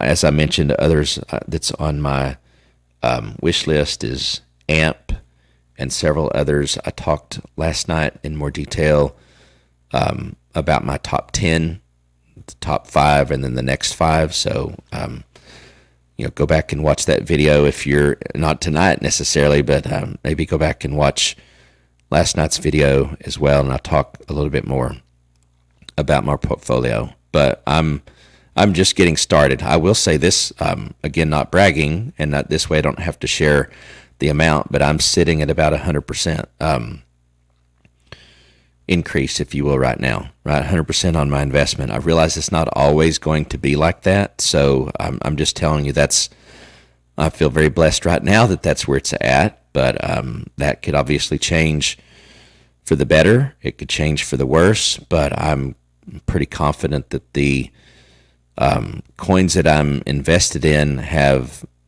a lot of promise, or obviously I wouldn't be in them, and that's true for anyone else, I'm sure. I bought Dogecoin as a joke. Okay.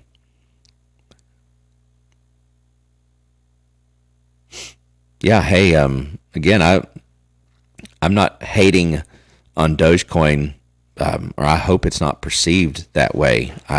This remains to be true. I've said on previous live streams that I hope that people were able to come back to this stream at some point and say that they made life-changing money with Dogecoin.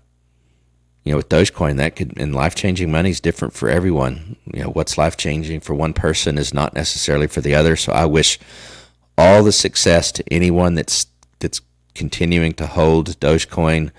I think you can take a profit anytime you want. I think you can hold as long as you want. I'm not going to say that that's good or bad either way. You get to decide for you. It's your money. It's your portfolio. You get to manage it the way you see fit. But, I think it's actually pretty cool that it might be able to be used as a legitimate way of buying and selling goods and services. But I'll say what I just said just a few minutes ago, and until the tax situation changes with it, at some point, people are going to get over the excitement and realize, hey, I'm having to pay a tax to be able to use this, so maybe I should just hold it and wait until I'm ready to take some profits. And of course, you're going to take a tax on it then as well. But it's here's the thing that's a little bit deeper, which is really the problem. It's not the problem even necessarily about the tax. It's about keeping up with it. Unless that's automated, I saw someone say today, it's like, hey, the IRS, you can ask them what you need to report, and they'll say they don't know, but then you don't report it, and they're going to come and say, hey, this is what we know you did, right? So there's not every exchange is required to do it, but you guys might have heard that Kraken, which I believe is a U.S.-based, or at least the U.S.-based division, was subpoenaed by a California judge, I guess, district judge or whatever it is, to turn over the records of all of their customers for the last 5 years or what it is, because they're going after people that potentially trying to evade taxes and not reporting. So my advice, or not my advice, but my opinion is keep up with that, because the IRS is probably keeping up with it whether you are or not. And although they won't provide the information to you, if you don't provide it to them, you're likely to hear from them. Now on the Kraken thing, it was anyone that had, and that's, I think, over that 5-year period, not just per year, but over that 5-year period, anyone that had transactions collectively 20,000 or more. So anyway, say all that to say that I'm not convinced yet that until that aspect of spending crypto somehow changes, once people kind of understand the impact of that, they may not want to spend it every day.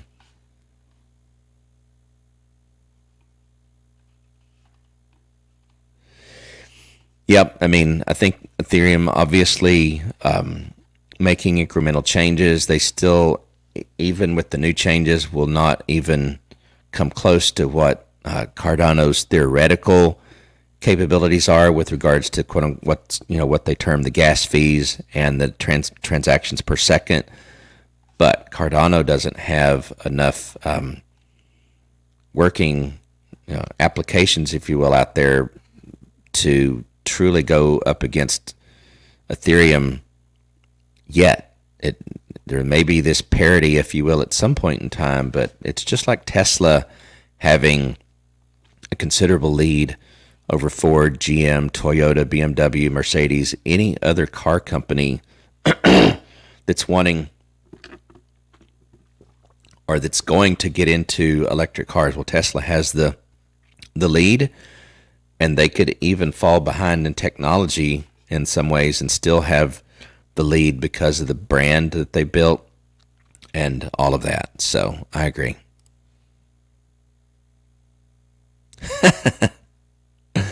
Hey, I like that. So, James, you're not. I thought you were an advisor.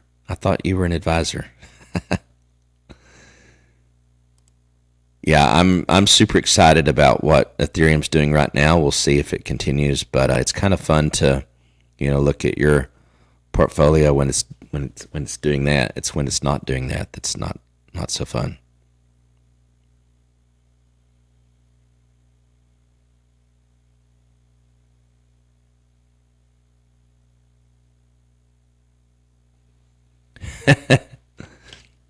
That's cool, Mad Dog. I'm happy for you.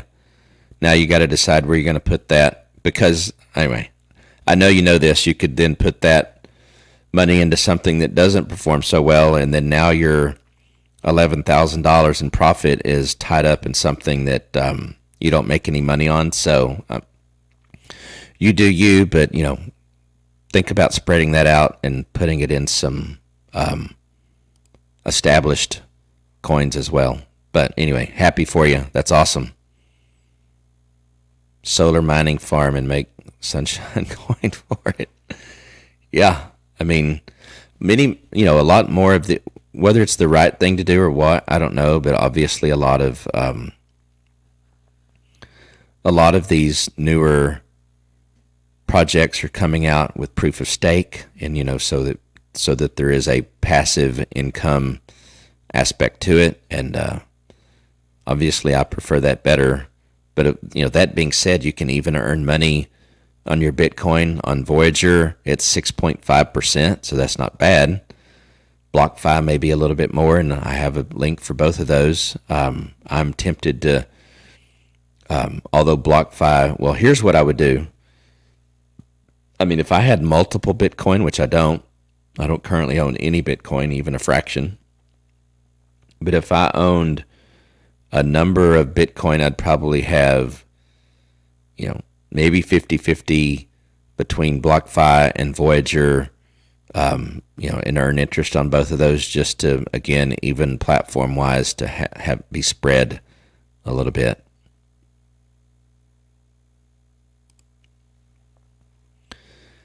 Mad Dog, it really depends on the exchange. They're not all required to. I'm not saying that Robinhood is an actual exchange, but I don't. If you're only buying crypto there, I don't think they send you anything. You have to ask for it. You have to ask for a download, and it's not even a form, right? It's just I'm assuming it's just the buy and sell activity, and then you have to figure it all out on your own.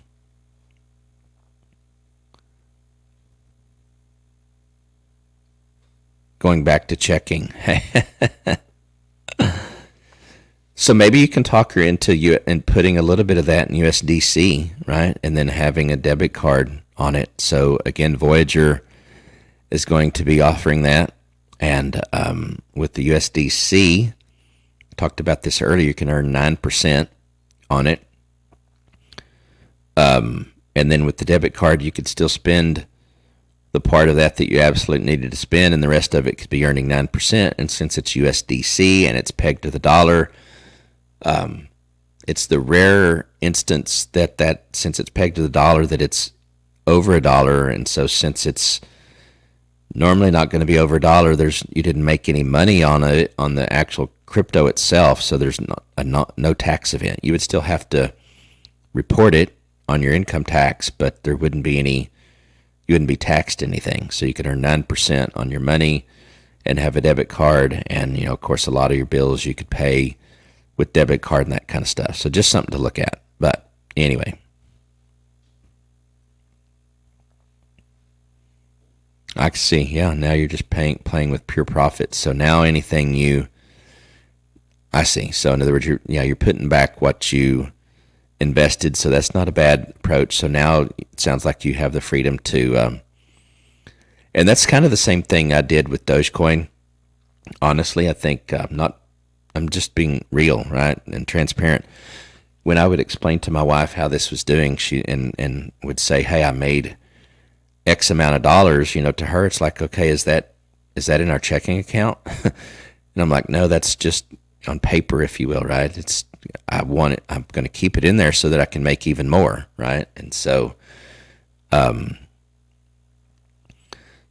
not putting it back in the checking account when we actually put a little bit more in, but putting some of that in USDC to again give that same kind of comfort level. But yeah, I guess now you get to take what's left, if you will, and turn that into the same amount again, and then you just get to play, quote unquote. Or I told my wife, because I've been showing her at times, how things are doing well, and I basically told her, I'm like, I will tire of this. I will get tired of showing you at some point in time, so just let me show you right now how well it's done, how good I've been investing, and I'll get tired of showing you at some point in time.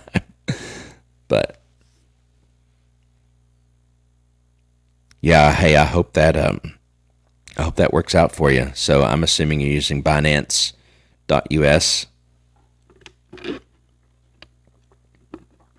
That is the scariest thing for me, honestly, is at some point when this gets into the, I don't know, let's say, 25,000, 50,000, 100,000 and more. At that point, it's like, okay, I want to be really, really cautious, make sure I'm doing this right before I transfer something, and possibly even do it in smaller chunks. I don't know, but yeah, I as much as I want to be on the bleeding edge of this, because that's kind of my way of thinking, I've yet to put anything in a off-platform wallet. I'll say it that way, right? I've got Voyager, I've got a little bit in BlockFi and Robinhood. None of that's in a, I guess if you want to call it a third-party wallet, it's all on those platforms at this point in time. So another thing that I saw about Gemini that I was that I liked, and of course it's something they're saying, and you hope that they actually mean it, but the Gemini exchange is they've actually chosen to be regulated in some way or another. So in other words, I guess some of that's quote unquote optional, but they and they have supposedly some very, very sophisticated cold storage. They're still the custodian of it, but they also, I think, wisely understand that your average person is not going to want to have their own wallet, because they don't even trust the fact that they'll remember the codes, or they might lose their phone, all the different kind of things that are running through their minds that could basically cause their money to disappear. Gemini, I think, has been smart in building a system and then having a story around that to set people's mind at ease that they're going to protect it, although them being the custodians of it. And they're also, even institutions use companies like Gemini and Coinbase to be the custodians for their crypto. So anyway, well, hey, it's been great. I think we've been live almost 2 hours and 30 minutes. It is 3:25 in the morning, which is crazy here in Texas Central Standard Time. So tomorrow night, Sunday night, will be episode 110. We've been going live now for 110 days straight, which is pretty cool. I need to, on Monday, look at all the people that have put in for the Flex watch. So you can go to, going to be giving this away, strammel.com/flex, FLEX. It is my mailing list, so you might get an email or two from me ever so often. But that's the way that you can get in on that to get the watch. And I have a black one as well. So once I pick a winner randomly, you can pick whether you want the black or the white one. So I'm going to be sending that out. But that's where we're going to leave it for tonight. It's been good. Thank you for joining. Please, again, share this out. That would be awesome. Follow me on Twitter if you haven't, on Instagram, and we will continue to have a conversation. We'll do it again tomorrow night. All right, bye.